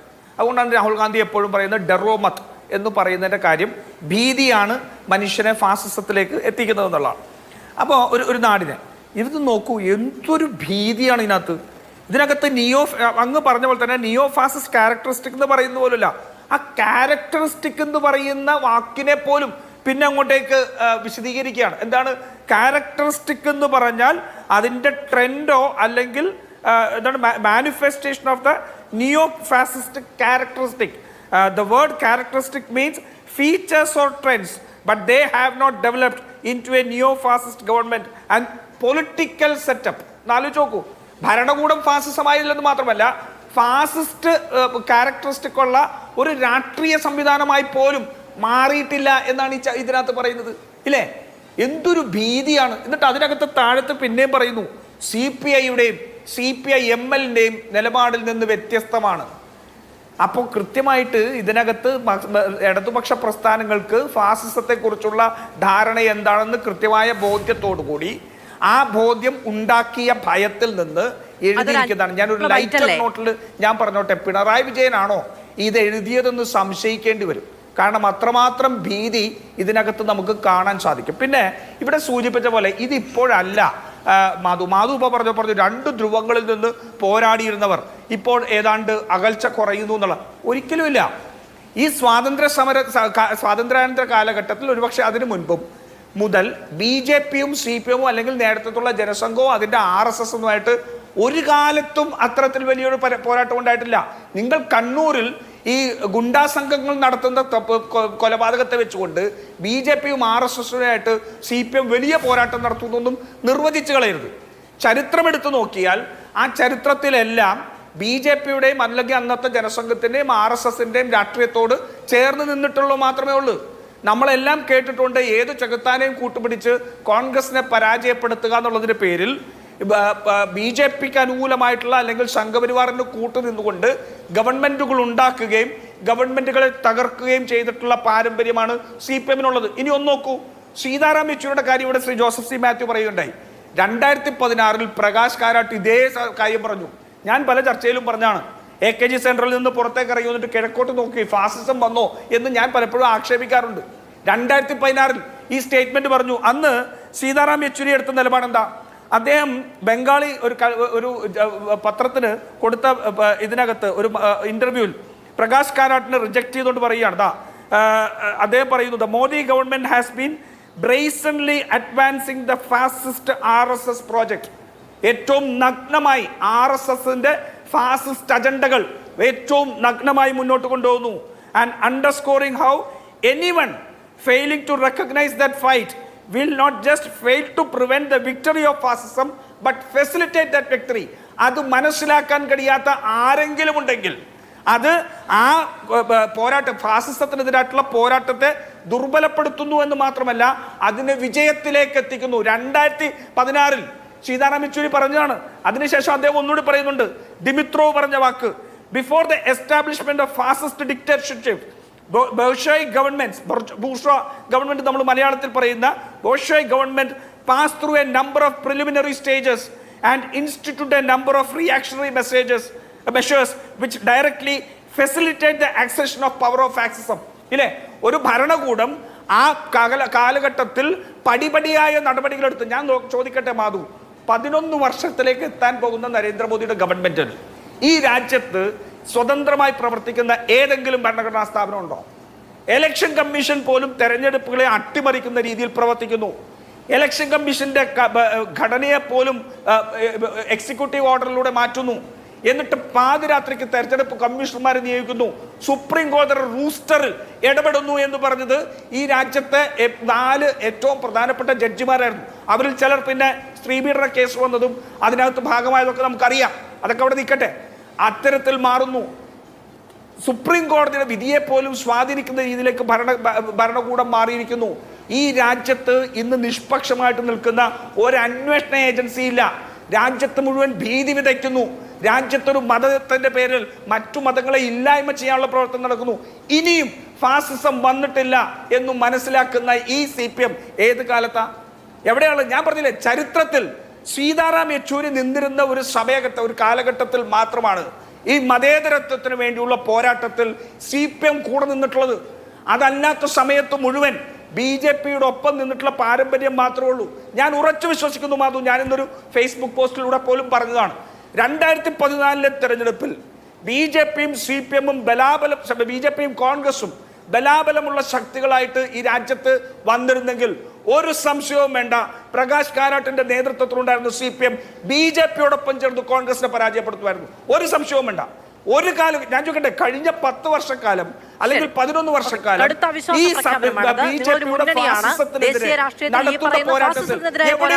നിങ്ങൾ ആവർത്തിച്ച് പറഞ്ഞിട്ടുള്ള പോരാട്ടത്തിൽ നിങ്ങളോട് മേചേർന്ന് നിൽക്കുന്ന രാഷ്ട്രീയ പ്രസ്ഥാനങ്ങളാണ് അങ്ങോട്ടും ഇങ്ങോട്ടും. അവിടെയാണ് ഫാസിസ്റ്റ് ആണോ അല്ലയോ എന്ന ആശയ തിരിവുണ്ട്. ഒരിക്കലുമില്ല. മാധു തെറ്റാണ്. എനിക്ക് 1/2 മിനിറ്റ് തരണം. അത് തെറ്റാണ്. ആ പറയുന്നത് തെറ്റായ സ്റ്റേറ്റ്മെന്റ് ആണ്. ഈ രാജ്യത്ത് ഫാസിസത്തിനെതിരെ കഴിഞ്ഞ കാലഘട്ടങ്ങളിൽ ഒരുപക്ഷെ സ്വാതന്ത്ര്യപൂർവ്വ ഇന്ത്യ പോലും കണക്കിലെടുത്താൽ നടന്ന ഏറ്റവും വലിയ പോരാട്ടമായിരുന്നു ഭാരത് ജോഡോ യാത്ര. ആ ഭാരത് ജോഡോ യാത്ര കടന്നുപോയപ്പോൾ കേരളത്തിൽ അതിനെ കണ്ടെയ്നർ യാത്ര എന്ന് വിശേഷിപ്പിച്ചതാണ്, പൊറോട്ട യാത്ര എന്ന് വിശേഷിപ്പിച്ചതാണ്. CPI പോലും ജമ്മു കാശ്മീരിൽ ആ യാത്രയ്ക്ക് പിന്തുണ പ്രഖ്യാപിച്ചെത്തിയപ്പോൾ CPM ഒഴിഞ്ഞു നിന്നതാണ്. മറന്നുപോയോ മാധു? ഞാൻ ചോദിക്കട്ടെ, ഈ തെരഞ്ഞെടുപ്പിന് തൊട്ടുമുമ്പല്ലേ പിണറായി വിജയൻ ഖമ്മത്ത് പോയിട്ട് ചന്ദ്രശേഖർ റാവുവിനോടൊപ്പം അരവിന്ദ് കെജ്രിവാളിനോടൊപ്പം കൈപിടിച്ച് 3ാമതൊരു ബദലുണ്ടാക്കാൻ നോക്കിയത്? എവിടെയാ കോൺഗ്രസിനൊപ്പം നിന്നത്? കോൺഗ്രസിനൊപ്പം നിൽക്കേണ്ടി വന്നത് ഈ രാജ്യത്തെ രാഷ്ട്രീയം മുഴുവൻ 2 ധ്രുവങ്ങളിലായിട്ട് ധ്രുവീകരിക്കപ്പെട്ടപ്പോൾ മറ്റൊരു മാർഗമില്ലാതെ CPMന് കോൺഗ്രസ് അങ്ങനെ ഇന്ത്യ മുന്നണി എന്ന നിലയ്ക്ക് കയ്യും മെയ്യും ചേർന്ന് നിന്നിട്ടില്ല. അപ്പോഴും ഇടർച്ചയാണ് കാണിച്ചിട്ടുള്ളത് എന്നാണ് കോൺഗ്രസ് അതിനെ സംഗ്രഹിക്കുന്നത്. ശ്രീ VP ശ്രീപത്മനാഭൻ, അങ്ങനെയുള്ള ചോദ്യം ഇതാണ്. ഈ മുഖ്യമന്ത്രി പിണറായി വിജയന്റെ പഴയൊരു പ്രതികരണമാണ്. എനിക്ക് അങ്ങോട്ടുള്ള ചോദ്യം, ആ പ്രതികരണം കേൾക്കാം. വീട്ടിലെ അടുക്കളയിൽ സൂക്ഷിച്ച ഭക്ഷണത്തിന്റെ പേരിൽ കൊലപാതകങ്ങൾ നടന്നു. രാജ്യമാകെ അതിനെ അപലപിച്ചു. ഏതെങ്കിലും ഘട്ടത്തിൽ നിങ്ങളുടെ നാക്ക് അനങ്ങിയോ? ഈ രാജ്യത്തിന്റെ പ്രധാനമന്ത്രി എന്ന നിലക്ക് ആ അക്രമികൾക്കെതിരെ അക്ഷരം നിങ്ങൾ സംസാരിച്ചോ? നിങ്ങൾക്കോ നിങ്ങളുടെ കൂടെയുള്ള ഭരണാധികാരികൾക്കോ എന്തുകൊണ്ടാണ് അങ്ങനെ ഒരു നിലപാട് സ്വീകരിക്കാൻ കഴിയാതിരുന്നത്? നിങ്ങൾ രാജ്യത്തിൻ്റെ ഭരണഘടനയെ മാനിക്കുന്നില്ല. മതനിരപേക്ഷത ഇവിടെ ഉണ്ടാകരുത് എന്നാണ് നിങ്ങൾ ആഗ്രഹിക്കുന്നത്. അതിൻ്റെ ഭാഗമായാണ് ഇത്തരത്തിലുള്ള നടപടികൾ ഉണ്ടായത് എന്ന് ഓർക്കണം. RSS കൃത്യമായി പറഞ്ഞിട്ടുണ്ട്, ഈ രാജ്യത്ത് ഹിന്ദുവിൻ്റെ ആചാരങ്ങളും അനുഷ്ഠാനങ്ങളും അനുവർത്തിക്കുന്നവർ മാത്രമേ ജീവിക്കാൻ പാടുള്ളൂ. അല്ലാത്തവരൊന്നും രാജ്യത്ത് വേണ്ട, അവരെല്ലാം രാജ്യം വിട്ടുകൊള്ളണം. ജർമ്മനിയിൽ ഹിറ്റ്ലർ യഹൂദന്മാരെ നിഷ്കാസനം ചെയ്തത് മാതൃകയായും അതാണ് ഭാരതത്തിന് അനുകരിക്കാൻ കഴിയാവുന്നത് എന്നും എഴുതി വെച്ചവരാണ് RSS. നിങ്ങൾ അതിൻ്റെ വക്താവാണ്. ആ നയത്തിൻ്റെ ഭാഗമായാണ് നിങ്ങളിവിടെ മറ്റു മതക്കാരെ നിർബന്ധിതമായി മതപരിവർത്തനം നടത്തിക്കാനുള്ള ഗർവാപ്പസി എന്ന പേരിലുള്ള ഒരു നടപടി നേരത്തെ ആരംഭിച്ചത്. നമ്മുടെ രാജ്യത്തിലെ ഗവൺമെന്റ് തലപ്പത്തിരിക്കുന്നവർക്ക് ചേർന്ന നിലയാണോ നിങ്ങൾ എടുത്തത്? ശ്രീ VP ശ്രീപത്മനാഭൻ, നിങ്ങൾ ആരാണ് എന്ന് നിങ്ങൾക്ക് തന്നെ സംശയം തോന്നുന്നുണ്ടോ ഈ സമീപനം കേൾക്കുമ്പോൾ? ഞാൻ ബുദ്ധദേവ് ഭട്ടാചാര്യ 1997 പശ്ചിമ ബംഗാൾ നിയമസഭയിൽ ഒരു ചോദ്യത്തിന് ഉത്തരമായി കൊടുത്ത മറുപടി പറയാം. In 1997, Buddhadev Bhattacharya, in a reply to an assembly question, stated that between 1977, in 1977 ഒരു പ്രത്യേകതയുണ്ട്. അന്നാണ് ഈ കമ്മ്യൂണിസ്റ്റ് പാർട്ടി എന്ന് പറയുന്ന ഇടങ്ങാറ് ബംഗാളിൽ അധികാരത്തിൽ വന്നത്. And 1996, 28,000 political murders were committed. The bland statement does not convey enormity of the crime committed by the CPM. It meant on an average 125.7 murders were effected in a month. അതായത് 19 വർഷം കൊണ്ട് ഒരു മാസത്തിൽ 125.7 കൊലപാതകങ്ങൾ, രാഷ്ട്രീയ കൊലപാതകങ്ങൾ വെച്ചിട്ട് 28,000 രാഷ്ട്രീയ കൊലപാതകങ്ങൾ 1977 1996 ഇടയിൽ പശ്ചിമ ബംഗാളിൽ സംഭവിച്ചിട്ടുണ്ട് എന്ന് 1997 ബുദ്ധദേവ് ഭട്ടാചാര്യ എന്ന് പറയുന്ന, ഞാൻ മനസ്സിലാക്കുന്നതെന്ന് അദ്ദേഹം ആഭ്യന്തര വകുപ്പിൻ്റെ ചുമതലയാണ്, അദ്ദേഹം ഒരു ചോദ്യത്തിന് ഉത്തരമായി പശ്ചിമ ബംഗാൾ നിയമസഭയിൽ പറഞ്ഞു. ഈ 28,000 ആളുകളിൽ ബഹുഭൂരിപക്ഷവും രാജു പി നായരുടെ പാർട്ടിക്കാരാണ്. ആളുകളെ ജീവനോടെ കുഴിച്ചിട്ട സംഭവം പശ്ചിമ ബംഗാളിൽ ഉണ്ടായി. കുറേ കോൺഗ്രസ്സുകാരെ ഒരു ദിവസം രാത്രി കാണാണ്ടായി. മാസങ്ങളോളം തെരഞ്ഞിട്ട് കിട്ടിയില്ല. ഇത് പിന്നീടാണ് ഇത് ഒരു ശ്രുതി പരന്നത്, ഇവരെ ജീവനോടെ പിടിച്ച് ഉപ്പിട്ട് കുഴിച്ചു മൂടിയിരുന്നു. അതിൻ്റെ പേരിൽ പശ്ചിമ ബംഗാളിൽ അന്വേഷണം നടന്നു. ഒരു CPM മുൻ മന്ത്രിയുടെ വീട്ടിലെ കുഴി തോണ്ടി അസ്ഥികൂടങ്ങൾ പുറത്തെടുത്തു മമതാ ബാനർജി അധികാരത്തിൽ വന്നതിന് ശേഷം. ഇതൊക്കെ ചെയ്ത CPM നാട്ടിലുള്ള മറ്റുള്ളവരെ ഓരോന്ന് വിളിച്ചാൽ എന്താ പറയുക? ഈ CPM ആരാ? വില്ലേജ് ഓഫീസറോ സർട്ടിഫിക്കറ്റ് കൊടുക്കാൻ? ഇവൻ ഫാസിസ്റ്റ്, മറ്റോ നാസിസ്റ്റ്, ഇവൻ മതേതരവാദി, ഇവൻ വർഗീയവാദി. ഇത് വില്ലേജ് ഓഫീസർ. ആകെ 2-3 സീറ്റോ 4 സീറ്റോ ഇപ്പോൾ ലോകസഭയിലുള്ളൂ. 34 കൊല്ലം ഭരിച്ച ഒരു സംസ്ഥാനത്ത്, അതായത് 2011 ഇറങ്ങിപ്പോകുമ്പോഴേക്കും ഈ 28,000 എത്രയായി എന്നറിയോ? ഈ രാഷ്ട്രീയ കൊലപാതകങ്ങൾ 55,000, 55,000. സൈനി ബാരി കൂട്ടക്കൊല കേട്ടിട്ടുണ്ടോ? അതായത് ആദ്യമായി കമ്മ്യൂണിസ്റ്റ് പാർട്ടി അധികാരത്തിൽ വരികയും ആ സർക്കാരിന് പിന്തുണ നഷ്ടപ്പെടുകയും ചെയ്തപ്പോൾ ജാഥയായി വന്ന് ഒരു കോൺഗ്രസ്സുകാരായ ഏട്ടാൻജന്മാർ താമസിക്കുന്ന വീട് ആക്രമിച്ച് അവിടെ ഒരു കുട്ടിയുടെ പേരിടൽ ചടങ്ങ് നടക്കുകയാണ്. അവരെ ആക്രമിച്ച് ആ വീടിന് തീ കൊടുത്ത് 2 കോൺഗ്രസ് നേതാക്കന്മാരെ കൊന്ന് അവരുടെ ചോറിൽ കലർത്തി ആ ചോറ് അവരുടെ അമ്മയെ കൊണ്ട് തീറ്റിച്ചു. ആ ചോറ്, അവരുടെ ചോര കലർത്തിയ ചോറ് ഉരുട്ടി തീറ്റിച്ചു അമ്മേനെ കൊണ്ട്. സൈനി ബാരി കൂട്ടക്കൊല. അതിലെ 1-ാം പ്രതി ഒരു മന്ത്രിയായിരുന്നു. അദ്ദേഹം കുറേ കാലം CPMൻ്റെ പശ്ചിമ ബംഗാൾ മന്ത്രിയായിരുന്നു.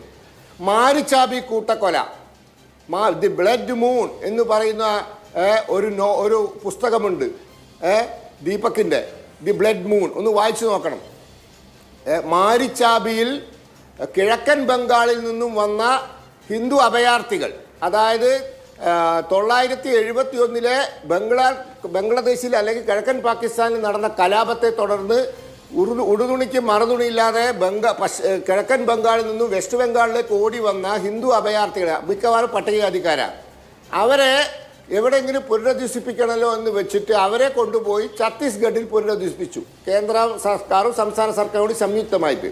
പക്ഷേ കിഴക്കൻ ബംഗാളിലെ ഫലഭൂവിഷ്ടമായ ഗംഗാ സമതല ഭൂമിയാണല്ലോ, അതായത് ബ്രഹ്മപുത്രയും ഗംഗയൊക്കെ ഒഴുകി വരുന്ന സമതല ഭൂമിയിൽ കൃഷി ചെയ്ത് ജീവിച്ചവർക്ക് ഛത്തീസ്ഗഡിലെ വരണ്ട ഭൂമിയിൽ ജീവിക്കാൻ പറ്റാത്ത കാര്യം തിരിച്ചു വന്നിട്ട് സുന്ദർബനിൽ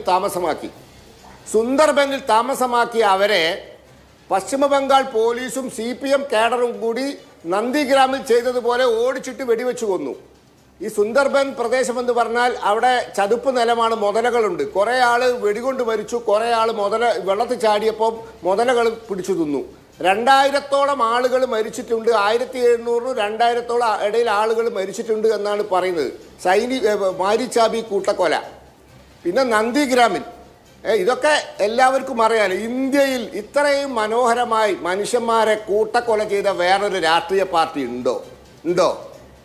വേറൊരു രാഷ്ട്രീയ പാർട്ടി ഉണ്ടോ? ത്രിപുരയിൽ BJP അധികാരത്തിന് വരുന്നതിൻ്റെ 1.5 കൊല്ലം ഗ്യാപ്പിൽ, അതായത് 2018 ഞങ്ങൾ അധികാരത്തിൽ വരുന്നത്. ഞങ്ങൾ ത്രിപുര പിടിക്കുമെന്ന് ഇവർക്ക് ഏതാണ്ട് ബോധ്യമായത് 2016 പകുതിയായപ്പോഴാണ്. ആ 1.5 കൊല്ലം കൊണ്ട് ഇവർ കൊന്നുകൂട്ടിയത് 10-25 BJP നേതാക്കന്മാരെയും പ്രവർത്തകരെയാണ്. ഇത് തടയാൻ, BJP വരുന്നത് തടയാൻ വേണ്ടി ഇവരാണ് നാട്ടുകാർക്ക് സർട്ടിഫിക്കറ്റ് കൊടുക്കുന്നത്. ഈ തമാശ CPM ഇങ്ങനെ പലതും പറയും. മാധു, കമ്പ്യൂട്ടർ തൊഴിൽ തിന്നുന്ന ബഗൻ ഞാൻ കാണിച്ചു തരണോ? പഴയ ഒരു പത്രം, നായനാർ മറ്റോ പറഞ്ഞതാ, CPMൻ്റെ മുതിർന്ന നേതാവ്, എൻ്റെ ഓർമ്മ ശരിയാണെങ്കിൽ EK നായനാർ പറഞ്ഞതാ. കമ്പ്യൂട്ടർ തൊഴിൽ തിന്നുന്ന ബഗൻ. ഇങ്ങനെ എന്തൊക്കെ ഹമ്പക്ക് CPM പറയും. ഞാൻ പണ്ട് കോളേജിൽ പഠിക്കുമ്പോൾ SFIക്കാർ പ്രകടനം എന്താ അറിയാം, റൊണാൾഡ് റീഗൻ രാജിവെക്കണം എന്ന് പറഞ്ഞു. ആളുകൾ ഇത് കേട്ട ആളുകൾ പൊട്ടിച്ചിരിക്കുക. റൊണാൾഡ് റീഗൻ രാജിവെക്കണം പറഞ്ഞിട്ട് കൊയിലാണ്ടി കോളേജിനെ വരാന്തേ കൂടി SFIക്കാരെ പ്രകടനം നടത്തിയിട്ട് എന്താ കാര്യം? ഇങ്ങനത്തെ കുറേ തമാശകൾ, പരിഹാസ്യരായ വിഡ്ഢിത്തരങ്ങൾ കാണിച്ച് സ്വയം എന്താ പറയുക, ബ്ലാക്കനിങ് അവർ ഓൺ ഫേസ്, കരിയോയിൽ വാരി മുഖത്ത് പെരട്ടുന്ന കമ്പനിക്കാരാണ് ഇവർ. അതുകൊണ്ടാണ് ഇന്ത്യൻ രാഷ്ട്രീയത്തിലെ പുറമ്പോക്കിൽ പോലും സ്ഥാനമല്ലാണ്ടായത്. ഞാൻ ഇടപെടുകയാണ്. ഇപ്പോ കടുത്ത വിമർശനമാണ് പഴയകാല കൂട്ടക്കൊല അടക്കമുള്ള കാര്യങ്ങൾ ഉന്നയിച്ചുകൊണ്ട് ശ്രീ VP ശ്രീപത്മനാഭൻ പറയുന്നത്. ഈ ചർച്ചയിൽ CPMന്റെ ഔദ്യോഗിക പ്രതിനിധിയില്ല. ശ്രീ ജയചന്ദ്രൻ മറുപടി പറയുമെന്ന് ഞാൻ പ്രതീക്ഷിക്കുന്നു. ഒരു ചർച്ച ഇത്തരം ഒരു വിഷയം വരുമ്പോൾ സ്വാഭാവികമായും അത് ചർച്ച ചെയ്യുന്ന രാഷ്ട്രീയ ബുദ്ധിയുള്ള, രാഷ്ട്രീയ ആകാംക്ഷയുള്ള വിഭാഗം തന്നെയാണ് നമ്മൾ കേരളീയർ. അതിന് മറുപടി പറയാൻ ഔദ്യോഗിക പ്രതിനിധി ഇല്ല എന്ന് തീരുമാനിച്ചാൽ ഇത്തരത്തിലുള്ള ചില കാര്യങ്ങൾ അഭിമുഖീകരിക്കേണ്ടി വരികയും ചെയ്യും. ഞാനതിൽ നിസ്സഹായയാണ്. Shri Joseph C. മാത്യു, ഇന്നിപ്പോൾ ശ്രീ KG ശങ്കരപ്പിള്ള പറഞ്ഞത് നമ്മൾ കേട്ടു വീണ്ടും ഈ ഒരു സാഹചര്യത്തിൽ. അപ്പോൾ അതായത് ഒരു ഫാസിസ്റ്റ് പ്രണയിക്ക് മറ്റൊരു ഫാസിസ്റ്റ് പ്രണയിയെ ഫാസിസ്റ്റ് എന്ന് വിളിക്കാനാകില്ല എന്നാണ് പറഞ്ഞത്. ഏതാണ്ട് സമാനമായ കാര്യങ്ങൾ ഉന്നയിച്ചുകൊണ്ടാണ് ശ്രീപത്മനാഭൻ, നിങ്ങൾ ആരാണ്, വില്ലേജ് ഓഫീസറാണോ ഈ സർട്ടിഫിക്കറ്റുകൾ കൊടുക്കാൻ എന്നുള്ള ചോദ്യം ഉന്നയിക്കുന്നു. അതവിടെ നിൽക്കട്ടെ. ഇതൊരു തെരഞ്ഞെടുപ്പ് വർഷമല്ലേ?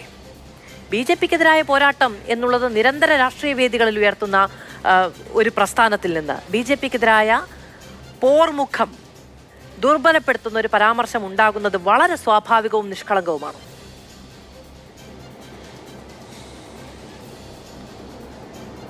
അത് തീർച്ചയായിട്ടും അല്ല. ഞാൻ നേരത്തെ ശ്രീപത്മനാഭൻ ഇവിടെ പറഞ്ഞ കാര്യത്തിൽ തന്നെ അദ്ദേഹം ഓർമ്മിക്കേണ്ട ഒരു കാര്യം, 1984, അത് ഇന്ദിരാഗാന്ധി മരിച്ച വർഷമാണ്. 1984 ആൻറ്റി കമ്പ്യൂട്ടറൈസേഷൻ ഇയറായിട്ട് BMS ആഘോഷിച്ചതാണ്. ഇപ്പോഴും അവരുടെ സൈറ്റിൽ അതിൻ്റെ രേഖകൾ നിങ്ങൾക്ക് കാണാം. അപ്പോൾ ഈ സ്ഥിരമായിട്ട് കമ്പ്യൂട്ടറിനെ എതിർത്തത് CPM മാത്രമാണെന്നുള്ള ഒരു ലേബല് സത്യത്തിൽ BJP പ്രതിനിധികളൊന്ന് പരിശോധിച്ചിട്ട് വേണം ഇനി ഉപയോഗിക്കാൻ എന്നാണ് ഞാൻ പറയുന്നത്. അപ്പോൾ അത് അവിടുത്തെ തൊഴിലാളി വർഗ പ്രസ്ഥാനങ്ങൾ പലരും ചെയ്തിട്ടുണ്ട്. രണ്ടാമത്, ഒരുപാട് കൊലപാതകങ്ങൾ, ഒരുപാട് കൂട്ടക്കൊലകൾ, യുദ്ധങ്ങൾ, അങ്ങനെ ഒരുപാട് മനുഷ്യരുടെ ജീവൻ നഷ്ടപ്പെടുന്ന സാഹചര്യങ്ങളൊക്കെ ഉണ്ടായിട്ടുണ്ട്. പക്ഷേ ഈ അക്രമത്തെയും യുദ്ധത്തെയും ഒന്നുമല്ല നമ്മൾ യഥാർത്ഥത്തിൽ ഫാസിസം എന്ന് പറയുന്നത്. ഇതെല്ലാം അപലപനീയമാണ്. പക്ഷേ ഫാസിസം എന്നുള്ളത് കൊണ്ട് നമ്മൾ ഉദ്ദേശിക്കുന്നത് അതല്ല. ഇവിടെ നേരത്തെ ശ്രീ ജയചന്ദ്രൻ പറഞ്ഞതുപോലെ അദ്ദേഹം പറഞ്ഞത് മാത്രമല്ല, CPM-ൻ്റെ ഡോക്യുമെൻറ്റിൽ ക്ലാസിക്കൽ ഫാസിസം എന്താണ്, ഈ ഫാസിസത്തിനെ കുറിച്ച് എന്താണ്, what is classical about it, അങ്ങനെ ഒരു പദാവലി മാർക്സിസ്റ്റ് ടെർമിനോളജിയിൽ എവിടെയെങ്കിലും കണ്ടിട്ടുണ്ടോ? ഈ പ്രകാശ് കാരാട്ടിൻ്റെ സുവിശേഷത്തിലല്ലാതെ വേറെ എവിടെയെങ്കിലും കണ്ടിട്ടുണ്ടോ? അപ്പോൾ ഇത് ഒരു പുതിയ ഒരു നിർവചനവും കാര്യങ്ങളും ഒക്കെ ഇതിലേക്ക് കൊണ്ടുവരികയാണ്. എത്ര ആളുകളെ കൊല ചെയ്തിട്ടുണ്ട് എന്നുള്ളത് നോക്കിയിട്ടല്ല ഫാസിസത്തെ തീരുമാനിക്കുന്നത്. സത്യത്തിൽ ഈ ഡോക്യുമെന്റിൽ പോലും പറയുന്നത് ഹിന്ദുത്വ അത് ഫാസിസത്തിലേക്ക് വളരുന്നു എന്നാണ്. യഥാർത്ഥത്തിൽ ഇതൊരു മൂലധനത്തിൻ്റെ സാമ്പത്തികമായിട്ടുള്ളൊരു പ്രതിസന്ധിയിൽ നിന്ന് വരുന്ന ഒരു ഫാസിസവും ആ ഫാസിസത്തിൻ്റെ ഒരു മാനിഫെസ്റ്റേഷനാണ് ഹിന്ദുത്വ പോലും എന്നുള്ളതാണ് CPM അണികളെ പഠിപ്പിച്ചുകൊണ്ടിരുന്ന ഒരു തത്വം. അതുപോട്ടെ, അത് സാങ്കേതികം, തിയറി എന്നൊക്കെ നിങ്ങൾക്ക് പറയാം. പക്ഷേ ഇത് നേരത്തെ ശ്രീപത്മനാഭൻ പറഞ്ഞ പോലെ ആർക്കെങ്കിലും സർട്ടിഫിക്കറ്റ് കൊടുക്കുന്ന ഒരു കാര്യമല്ല. ഇത് പാർട്ടി പ്രവർത്തകർ അവരുടെ ബോധ്യം അവർ കൂട്ടായി ഇരുന്ന് ചർച്ച ചെയ്ത് തീരുമാനമെടുക്കുന്ന പാർട്ടി പരിപാടി മാത്രമാണ്. അപ്പോൾ ഇതാണ് നമ്മളുടെ രാഷ്ട്രീയ നിലപാട് എന്ന് പറയുമ്പോൾ അവരങ്ങനെയാണോ ഇന്ന സാഹചര്യങ്ങളൂടെ വിലയിരുത്തണ്ടേ എന്ന് ചോദിക്കുകയും അതിൻ്റെ അടിസ്ഥാനത്തിൽ അവരൊരു രാഷ്ട്രീയമായ ഒരു തീരുമാനം എടുക്കുകയും അതിനോട് ചേർന്ന് പാർട്ടി പരിപാടികൾ പ്രഖ്യാപിക്കുകയും ചെയ്യുക എന്നുള്ളതാണ് ഇവിടെ സംഭവിക്കുന്ന കാര്യം. അപ്പോൾ അവിടെ നമ്മൾ പറഞ്ഞു വരുന്ന കാര്യം, അതുകൊണ്ട് ഇത് സർട്ടിഫിക്കേഷൻ കൊടുക്കുന്ന ലീഗൽ പ്രോസസ്സൊന്നുമല്ല, ഒരു പാർട്ടിയുടെ ബോധ്യമാണ്. അപ്പോൾ CPM എന്നുള്ള പാർട്ടിയുടെ ബോധ്യം എന്താണ്? ഇന്ത്യയിൽ ഭരിക്കുന്ന സർക്കാരിനെ കുറിച്ച് കഴിഞ്ഞ 2014 മുതൽ ഭരിച്ചുകൊണ്ടിരിക്കുന്ന മോഡി സർക്കാരിനെ കുറിച്ചുള്ള അവരുടെ ബോധ്യം, അവരുടെ അതിപ്പോൾ തീരുമാനമെടുത്ത് കഴിഞ്ഞിട്ടില്ല. നേരത്തെ ഇവിടെ പറഞ്ഞതുപോലെ പൊളിറ്റിക്കൽ റെസൊല്യൂഷൻ തീരുമാനമെടുക്കാൻ പോകുന്നതേ ഉള്ളൂ.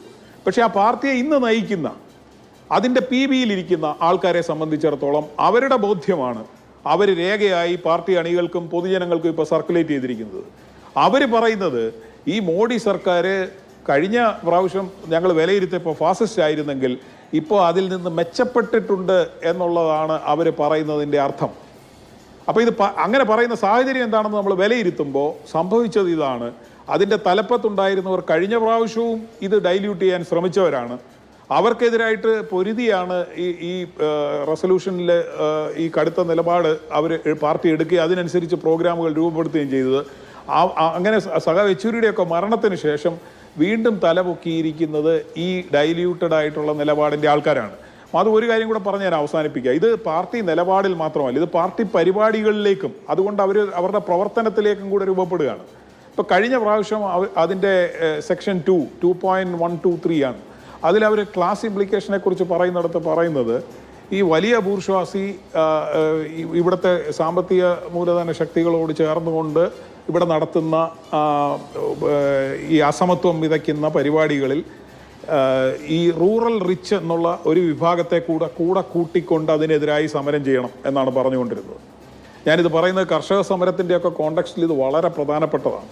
പക്ഷേ ഇപ്രാവശ്യത്തെ പാർട്ടി പരിപാടിയിൽ പറയുന്നത് ഈ റൂറൽ റിച്ച് എന്ന് പറയാവുന്ന ഈ വിഭാഗത്തിനെതിരായിട്ട് റൂറൽ പുവർ അവരെ അണിനിരത്തി പാർട്ടി പൊരുതണം എന്നാണ്. അപ്പോൾ ഇവിടെ രാജ്യത്ത് രൂപപ്പെട്ടു വരുന്ന കർഷക സമരം പോലുള്ള പ്രക്ഷോഭങ്ങളുടെ ഒരു കാലഘട്ടത്തിൽ അവരുടെ ഇടയിലുള്ള സ്പർദ്ധ വർദ്ധിപ്പിക്കുന്ന തരത്തിൽ CPM ഇടപെടണം എന്നും കൂടിയാണ് ഈ പരിപാടിയിൽ പറഞ്ഞിരിക്കുന്നത്. അത് 23-ാം പാർട്ടി കോൺഗ്രസിൻ്റെ പാർട്ടി പരിപാടിയിൽ നിന്ന് ഘടകവിരുദ്ധമായ ഒന്നാണ്. അപ്പോൾ ഇത് വെറും തിയറി മാത്രമല്ല, പ്രായോഗികമായി പാർട്ടി പരിപാടികളിലും നടപടികളിലും പ്രക്ഷോഭത്തിലും ഒക്കെ ഇടപെട്ട് പ്രവർത്തിക്കുന്ന രീതി ഇവിടെ നിലനിൽക്കുന്ന BJP സർക്കാരിനെ സഹായിക്കുന്ന രീതിയിലായി പോകുന്നു. അത് മാധു ചോദിച്ചതുപോലെ ഇലക്ഷൻ ഇയർ എന്ന് പറയുന്നത് കേരളത്തിൽ മാത്രമാണെന്ന് നമ്മൾ ആലോചിക്കണം. ഇത് കേരളത്തിൽ മാത്രമുള്ള കാര്യമല്ല. എന്നാൽ പോലും അത് യാദർച്ഛികമാണോ എന്നുള്ളൊരു ചോദ്യം ഒട്ടും യാദർച്ഛികമല്ല. എന്തുകൊണ്ടാണ് ഇങ്ങനെ ഒരു നിലപാടെടുക്കുന്നത്? ഈ വെറുമൊരു മോഷ്ടാവായവരെന്നെ കള്ളൻ എന്ന് വിളിച്ചില്ലേ എന്ന് ചോദിക്കുന്നത് പോലെ ഇച്ചിരി കടത്തി പറഞ്ഞു പോയാൽ എന്തെങ്കിലും പ്രശ്നമുണ്ടെന്ന് വിചാരിച്ചിട്ടാണോ? അങ്ങനെ വിചാരിക്കുന്നവരാണോ ഇവർ? ഈ എടുത്ത നിലപാടുകളിലെല്ലാം അങ്ങനെയാണോ നിലപാടുകൾ എടുത്തിട്ടുള്ളത്? പിന്നെ എന്താണ് BJPയോടുള്ള നിലപാടിൻ്റെ കാര്യത്തിൽ ഈ സന്ദേഹം എന്താണ്? നമ്മൾ ഈ കേരളത്തിലെ നേതാക്കന്മാരെ മാത്രം ഇതിൻ്റെ പ്രതിസ്ഥാനത്ത് ഒന്നാമത് നിർത്തണ്ട. ഇതിൽ ഒന്നാം സ്ഥാനത്ത് നിൽക്കുന്നയാൾ ശ്രീ പ്രകാശ് കാരാട്ട് തന്നെയാണ്. അദ്ദേഹം ഇത് കാലങ്ങളായി എടുത്തുകൊണ്ടിരിക്കുന്ന ഒരു നിലപാടിൻ്റെ തുടർച്ചയാണ്. ഇത് തിരിച്ചറിയാൻ ഇന്ത്യയിലെ പാർട്ടി പ്രവർത്തകർക്ക് കഴിയണം. നേരത്തെ ശ്രീപത്മനാഭൻ ചൂണ്ടിക്കാണിച്ച പോലെ വളരെ നാമമാത്രമായ ഒരു സംഖ്യ മാത്രമേ ഉള്ളൂ. പക്ഷേ അവരുടെ നിലപാടുകളെങ്കിലും അവർക്ക് പൊരുതണമെന്നുണ്ടെങ്കിൽ അവർ ഫൈറ്റ് ചെയ്യാതെ ഇൻഡിവിജ്വലിന് പോലും മുന്നോട്ട് പോകാൻ പറ്റാത്ത ഒരു സ്ഥിതി രാജ്യത്തുണ്ട്. അത് ചെയ്യണമെന്നുണ്ടെങ്കിൽ അവർക്കൊരു പൊളിറ്റിക്കൽ ക്ലാരിറ്റി വേണം. അപ്പോൾ അത് കൊടുക്കാനുണ്ടായിരുന്ന നേതൃത്വത്തിൻ്റെ ഒരു അഭാവത്തിൽ ആ ചുമതല മറ്റു പലരും ഏറ്റെടുക്കേണ്ടതുണ്ട് എന്നാണ് ഞാൻ വിചാരിക്കുന്നത്. ശ്രീ എം ജയചന്ദ്രൻ, ഇതിപ്പോൾ BJPയുടെ നേതാക്കൾ ഇന്ന് ചോദിക്കുന്നത് അവസാനം CPM-ഉം തിരിച്ചറിഞ്ഞു എന്നുള്ളതാണ്, ഞങ്ങൾ ഫാസിസ്റ്റുകളല്ല എന്നുള്ളത്. എല്ലാ തിരഞ്ഞെടുപ്പ് വേദികളിലും ഈ വരുന്ന വർഷം ഇത് കേൾക്കാൻ കഴിയും അല്ലോ? ഇല്ല, കാരണം ഈ നവഫാസിസം എന്ന പ്രയോഗത്തെ സംബന്ധിച്ച കുറിപ്പ് എന്ന് പറഞ്ഞാൽ PBയുടെ കുറിപ്പിൽ ഒരു 2 സെൻറ്റൻസ് മാത്രം ഞാൻ വായിക്കാം. ഇന്ത്യയിൽ നവഫാസിസത്തെ രൂപപ്പെടുത്തുന്നത് RSSഉം ഹിന്ദുത്വ പ്രത്യയശാസ്ത്രവുമാണ്. ഇവ ഫാസിസ്റ്റ് സ്വഭാവമുള്ളതാണെന്ന് നമ്മുടെ പാർട്ടി പരിപാടിയിൽ പറയുന്നുണ്ട്. BJP ഭരണത്തിന് കീഴിൽ അധികാരത്തിന് ചുക്കാൻ പിടിക്കാൻ അവർക്ക് കഴിയുന്നുണ്ട്. ഹിന്ദുത്വ സംഘടിത പ്രത്യയശാസ്ത്രം, നവലിബറൽ പ്രതിസന്ധി, വൻകിട ബൂർഷ്വാസിയുടെ താല്പര്യമനുസരിച്ച് അമിതാധികാരം അടിച്ചേൽപ്പിക്കൽ എന്നിവ നവഫാസിസത്തിൻ്റെ ആദിമ രൂപത്തിൽ ഉൾപ്പെടുന്നവയാണ് എന്ന് പറഞ്ഞിട്ട് ബാക്കി കാര്യങ്ങൾ വിശദീകരിക്കുന്നുണ്ട്. അപ്പോൾ ഇത്തരം കാര്യങ്ങൾ പറയുന്നതിനോടൊപ്പം തന്നെ എന്താണ് തങ്ങളുടെ ഈ ഫാസിസ്റ്റ് രാഷ്ട്രീയ പാർട്ടികൾ എന്ന ഈ ഡ്രാഫ്റ്റ് റെസൊല്യൂഷനിൽ പറയുന്നത് 269 പറയുന്നു. BJP പറ്റി പറയുമ്പോൾ ഫാസിസ്റ്റ് സ്വഭാവമുള്ള RSSൻ്റെ രാഷ്ട്രീയ മുന്നണിയായ BJP കഴിഞ്ഞ ഒരു ദശകത്തിനിടയിൽ ആധിപത്യമുള്ള രാഷ്ട്രീയ പാർട്ടിയായി വളർന്നു വന്നിരിക്കുന്നു എന്ന് പറഞ്ഞിട്ട് ബാക്കി കാര്യങ്ങൾ വിശദീകരിക്കുന്നുണ്ട്. ഞാൻ സമയമില്ലാത്തതുകൊണ്ട് അതിലേക്കൊന്നും പോകാത്തത്. പിന്നെ ഇവിടെ ശ്രീപത്മനാഭൻ പറയുന്നത് കേട്ടപ്പോൾ വാസ്തവത്തിൽ അദ്ദേഹത്തിന് ഈ ഇങ്ങനെയൊക്കെ പറയാൻ തോന്നി എന്നുള്ളത് നമ്മൾ ആലോചിക്കേണ്ട കാര്യമില്ല. പക്ഷേ ഒറ്റ കാര്യം ഓർമ്മിപ്പിക്കണം അദ്ദേഹത്തിനെ, താങ്കൾ ഈ പറഞ്ഞതൊക്കെ ശരിയാണ്, പിന്നെ പശ്ചിമ ബംഗാളിലും ത്രിപുരയിലും. പക്ഷേ ഗുജറാത്തിൽ വംശഹത്യ എന്നുള്ള സംഭവം നടന്നിട്ടേയില്ല. അവിടുത്തെ മനുഷ്യരൊന്നും കൊല്ലപ്പെട്ടിട്ടുമില്ല. ബിൽക്കീസ് ബാനു കേസില്ല. അങ്ങനെ നിരവധിയായ പ്രശ്നങ്ങളൊന്നും ഉണ്ടായിട്ടേയില്ല. ഇതിൻ്റെയൊന്നും ഉത്തരവാദിത്തത്തിൽ നരേന്ദ്രമോദിയും അമിത്ഷായും ഭരണത്തിൽ പോലും വന്നിട്ടില്ല ആ കാലത്തൊന്നും എന്നുകൂടെ പറഞ്ഞു കഴിഞ്ഞാൽ സംഗതിയെല്ലാം പിന്നെ ഈ മുഖംമൂടി നേരെയായി. സച്ചിദാനന്ദ പണ്ട് പറഞ്ഞിട്ടുള്ള വരികളാണ്, മുഖംമൂടി നേരെയായി. അപ്പോൾ മുഖത്തിൻ്റെ കാര്യമോ എന്ന് ചോദിച്ചിട്ടുണ്ട്. എന്ന് പറയുന്നവർക്കുള്ള ആ തരത്തിലുള്ള വിചിത്ര വിതണ്ഡവാദമാണ് അദ്ദേഹത്തിൻ്റെ ഈ വംശഹത്യ ഗുജറാത്തിൽ. അത് പരാമർശിക്കുന്നില്ല. അവിടെ 77 മുതൽ 96 വരെയുള്ള നിയമസഭയിൽ വെസ്റ്റ് ബംഗാളിൽ വെച്ച കണക്ക് അദ്ദേഹം സമർത്ഥമായി പഠിച്ച് അവതരിപ്പിക്കുന്നുമുണ്ട്. അതൊക്കെ എന്ന് പറഞ്ഞാൽ നിങ്ങൾക്കെന്തും പറയാം. ഇത് തന്നെയാണ് ഈ നിയോ ഫാസിസ്റ്റ് ശൈലി എന്ന് പറയുന്നത്. അതിൻ്റെ മറുപുറമാണിത്. അത് ഒരു പാർട്ടി വിലയിരുത്തുന്നത് എങ്ങനെയാണെന്നുള്ളതിൻ്റെ വിവിധ ഘട്ടങ്ങളാണ് ഇപ്പോൾ കടന്നു പോകുന്നത്. ഇന്ത്യയിൽ തന്നെ BJP ആണല്ലോ ഭരിക്കുന്നത്. പക്ഷേ നിങ്ങളിതുവരെ AI പറ്റി എന്തെങ്കിലും ഒന്ന് പറഞ്ഞിട്ടുണ്ടോ? മുമ്പേ പറഞ്ഞല്ലോ കമ്പ്യൂട്ടറിൻ്റെ കാര്യം. പിന്നെ കാർഷിക മേഖലയിൽ CPM പണി മുടക്കിയിട്ടുണ്ട്, കർഷകത്തൊഴിലാളി യൂണിയനുമുണ്ട്. പക്ഷേ കാലിക്കറ്റ് യൂണിവേഴ്സിറ്റിയിൽ ഉമ്മൻചാണ്ടിയാണ് നേതൃത്വം കൊടുത്തത്. അന്ന് അറിയുമോ? അത് രാജു പി നായർ മനസ്സിലാക്കേണ്ട കാര്യമാണ്. ജോസഫ് സി മാത്യു പറഞ്ഞല്ലോ BMSൻ്റെ ആ ദിനാചരണം. ശരിയാണ്, ചോദിച്ചിട്ടുണ്ട്, പണിയെത്തിക്കൂ കൈകളിലാദ്യം എന്നിട്ടാകാം കമ്പ്യൂട്ടർ എന്ന് മുദ്രാവാക്യം വിളിച്ചിട്ടുണ്ട്. അന്ന് കാലികമായിരുന്നു ആ മുദ്രാവാക്യം. അന്നത്തെ കാലത്തിന് അനുസൃതമായിരുന്നു ആ മുദ്രാവാക്യം. അന്നത്തെ മുദ്രാവാക്യം കൊണ്ട് ഇന്ന് വർത്തമാനം പറയാൻ വരുന്നത് വിതണ്ഡവാദം എന്നേ പറയൂ. അതിനൊക്കെ അതല്ലല്ലോ ചർച്ചാ വിഷയം, അതല്ലല്ലോ. അപ്പോൾ എന്തിനാണ് അത്തരം വിതണ്ഡവാദങ്ങളിലേക്ക് പോകുന്നത്? അത് ഈ പറഞ്ഞതുപോലെ നിയോ ഫാസിസ്റ്റ് രീതി തന്നെയാണ് വരുന്നത്. അതൊരു ട്രെൻഡാണ്, പ്രവണതയാണ്. അത്തരം പ്രവണതകളിലാണ് നിങ്ങൾക്ക് താല്പര്യവും ആധിപത്യവും ഉറപ്പിക്കാൻ ശ്രമിക്കുന്നത്. അതുകൊണ്ട് തന്നെ ഇത്തരം ചർച്ചകൾ പ്രസക്തമാകുന്നു. അതുകൊണ്ടാണ്. പക്ഷേ സമയമില്ല. മധു ഇടയ്ക്ക് പറഞ്ഞു അങ്ങനെയാണ്, സമയമില്ല. ഇല്ല, അത് അംഗീകരിക്കുന്നു. വിശദമായ കാര്യങ്ങൾ പറയാനുണ്ട്. പിന്നെ രാജു പി നായരോട് ഒരു 10 സെക്കൻഡിൽ മധു അതുകൂടെ മാത്രം. എനിക്കിഷ്ടപ്പെട്ട ഒരു ഡിബേറ്ററാണ് രാജു പി നായർ. കാര്യങ്ങൾ പഠിച്ചു പറയാൻ എപ്പോഴും ശ്രദ്ധിക്കുന്ന ആളുമാണ്. പക്ഷേ ഞാൻ നേരത്തെ മുതൽ പല ചർച്ചകളിലും ചോദിക്കുന്ന ഒരു കാര്യം, രാജു പി നായർ, ഈ കോൺഗ്രസ് പാർട്ടിക്ക് നിങ്ങൾക്കൊരു ഒരു പ്രത്യയശാസ്ത്രം നിലനിൽക്കുന്നുണ്ടോ എന്ന കാര്യത്തിൽ വലിയ സംശയം കോൺഗ്രസ് നേതാക്കൾ തന്നെ പലപ്പോഴും പേഴ്സണലി സംസാരിക്കുമ്പോൾ പ്രകടിപ്പിച്ചിട്ടുണ്ട്. ഞാൻ ചർച്ചകളിൽ ചോദിച്ചിട്ടുമുള്ളതാണ്. എന്താണ് നിങ്ങളുടെ വാസ്തവത്തിൽ ബേസിക് പ്രിൻസിപ്പിൾ ഐഡിയോളജി? ഗാന്ധിയൻ മാർഗമാണ് എന്ന് പറഞ്ഞിട്ട് മാത്രം കാര്യമില്ല. എന്താണ് ബേസിക് പ്രിൻസിപ്പിൾ? അത് ഒരിക്കലും ചർച്ചയിൽ വെക്കാൻ കഴിയാതെ പോകുന്ന ഒരു ദുര്യോഗം കോൺഗ്രസ് പാർട്ടിക്കുണ്ടോ എന്നുള്ളത് താങ്കളെ പോലെ പഠിക്കുകയും വായിക്കുകയും ഇടപെടുകയും ചെയ്യുന്ന നേതാക്കളാണ് ചിന്തിക്കേണ്ടത്. ശരി, ആ ചോദ്യത്തോടെ കൂടി അത് അദ്ദേഹം അവസാനിപ്പിക്കണം. ശ്രീ രാജു പി നായർ, ചരിത്രത്തിൽ ഗുജറാത്ത്, ബംഗാൾ, ത്രിപുര, കമ്പ്യൂട്ടർ തുടങ്ങിയ പല കാര്യങ്ങൾ പറഞ്ഞു. ഇതിപ്പോൾ ഏറ്റവും ആനുകാലികമായി അതും വരാനിരിക്കുന്ന, അതെ ശ്രീ ജോസഫ് സി മാത്യു പറഞ്ഞു, വന്നു കഴിഞ്ഞതല്ല, വരാനിരിക്കുന്നതിനെ പറ്റിയുള്ള ഒരു കരട് രേഖയെക്കുറിച്ചാണ് നമ്മൾ ഈ ചർച്ച ചെയ്യുന്നത്. അപ്പോൾ ഏറ്റവും ആനുകാലികമായ വിഷയത്തിലുണ്ടാകുന്ന പൊളിറ്റിക്കൽ നയവ്യതിയാനം എന്നതാണ് നമ്മുടെ ചർച്ചാ വിഷയം. അവിടെയാണ് ഈ പറയുന്ന ഫാസിസ്റ്റ് പ്രവണതകളിലേക്ക് പോയേക്കുമോ എന്ന ആശങ്ക മാത്രം BJP-യോട് ഉള്ളൂ എന്നുള്ളത് തുറന്നു പ്രഖ്യാപിക്കുന്നത് CPM. അല്ല മാധു, അത് തന്നെയാണ് പ്രശ്നം. ഞാനിവിടെ ഈ കമ്പ്യൂട്ടറിനെ സംബന്ധിച്ചൊന്നും പറയുന്നില്ല. കാരണം അതൊക്കെ പലപ്പോഴും ഇടതും തീവ്ര ഇടതും അല്ലെങ്കിൽ ഒരു നയപരമായ വ്യത്യാസങ്ങളും ഉണ്ടായ തർക്കങ്ങൾ, അതിലൊക്കെ ഞാൻ പോകില്ല. ബഹുമാനപ്പെട്ട ജയേന്ദ്ര മാഷ് ഇവിടെ സൂചിപ്പിച്ചപ്പോൾ പറയേണ്ടായിരുന്നു ക്ലാസിക്കൽ ഫാസിസം. ആ ക്ലാസിക്കൽ ഫാസിസം അദ്ദേഹം പറഞ്ഞത് ഹോളോകോസ്റ്റാണ്. അദ്ദേഹം അതിനുശേഷം രണ്ടാമത്തെ സെക്ടറിൽ ഗുജറാത്ത് വംശഹത്യയെക്കുറിച്ച് കൂടി പറഞ്ഞു. അപ്പോൾ ഗുജറാത്ത് വംശഹത്യ നടത്തിയ ഒരു പാർട്ടിയും അതിന് നേതൃത്വം കൊടുത്ത ഒരാളും ഭരണത്തിലിരിക്കുമ്പോൾ ആ ഭരണകൂടം തീവ്ര ഹിന്ദുത്വ രാഷ്ട്രീയം നടപ്പിലാക്കുമ്പോൾ ക്ലാസിക്കൽ ഫാസിസം ഇനിയും എത്ര അകലെയാണെന്ന് അദ്ദേഹത്തിൽ നിന്ന് കേൾക്കാൻ എനിക്ക് ആഗ്രഹമുണ്ട്. സമയമില്ലാത്തതുകൊണ്ട് ഇടുന്നില്ല. പിന്നെ പ്രത്യയശാസ്ത്രത്തെക്കുറിച്ച് പറഞ്ഞു. പക്ഷേ ഒറ്റ കാര്യം പറഞ്ഞാൽ മതി, പ്രത്യയശാസ്ത്ര ചർച്ചകളിലേക്ക് കടക്കാൻ സമയമില്ല. പക്ഷെ കോൺഗ്രസിന്റെ പ്രത്യയശാസ്ത്രത്തിൽ നിന്ന് ഈ സ്വാതന്ത്ര്യപൂർവ്വ ഇന്ത്യയിലും സ്വാതന്ത്ര്യാനന്തര ഇന്ത്യയിലും ഒരു ഘട്ടത്തിൽ പോലും RSSുമായും BJPയുമായും ജനസംഘുമായും സന്ധി ചെയ്തിട്ടില്ല. മറിച്ച് പ്രത്യയശാസ്ത്ര പിടിവാശിയും ഒക്കെ പറയുന്ന നിങ്ങൾ ഈ 1992 ബാബറി മസ്ജിദ് തകർത്തതിനു ശേഷവും അതിനുശേഷം ഗുജറാത്ത് വംശഹത്യക്ക് ശേഷവും നിങ്ങൾ BJPയുമായി കൈകോർത്തിട്ടുണ്ട്. അപ്പൊ പ്രത്യയശാസ്ത്രം എങ്ങനെ വിശദീകരിക്കുക എന്നുള്ളത് ഞാൻ പിന്നീട് സമയം ഉണ്ടെങ്കിൽ വിശദീകരിച്ചാൽ. പിന്നെ ജോസഫ് സി മാത്യു പറഞ്ഞ ഒരു കാര്യത്തോട് ഞാൻ വിയോജിക്കുകയാണ്. ഇത് കേന്ദ്രത്തിന്റെ നയമല്ല. നോക്കൂ, കഴിഞ്ഞ കുറെ കാലങ്ങളായിട്ട് ബംഗാൾ ഘടകത്തിന്റെ ശോഷിച്ച് പോയതിന്റെ ദൗർബല്യമായിരുന്നു. കോൺഗ്രസിനെ കൂട്ടാതെ അവർക്ക് നിൽക്കാൻ കഴിയുന്നില്ല എന്നുള്ള എക്സിസ്റ്റൻഷ്യൽ ക്രൈസിസിന്റെ ഫലമായിട്ടാണെങ്കിലും അവർ കോൺഗ്രസിനോടൊപ്പം ചേരാൻ അവർ തയ്യാറായിരുന്നു. ആ കാലഘട്ടത്തിലെല്ലാം അതിനെതിരായിട്ട് നിലനിന്നിരുന്നത് കേരള ഘടകമായിരുന്നു. കേരള ഘടകത്തിൽ പിണറായി വിജയന്റെ നേതൃത്വത്തിലുള്ള ഘടകമാണ് സീതാറാം യെച്ചൂരി നിൽക്കുമ്പോഴും പ്രകാശ് കാരാട് നിൽക്കുമ്പോഴും CPM-ന്റെ നയത്തെ തെറ്റിക്കുന്നതിനുള്ള നിലപാടുകൾ.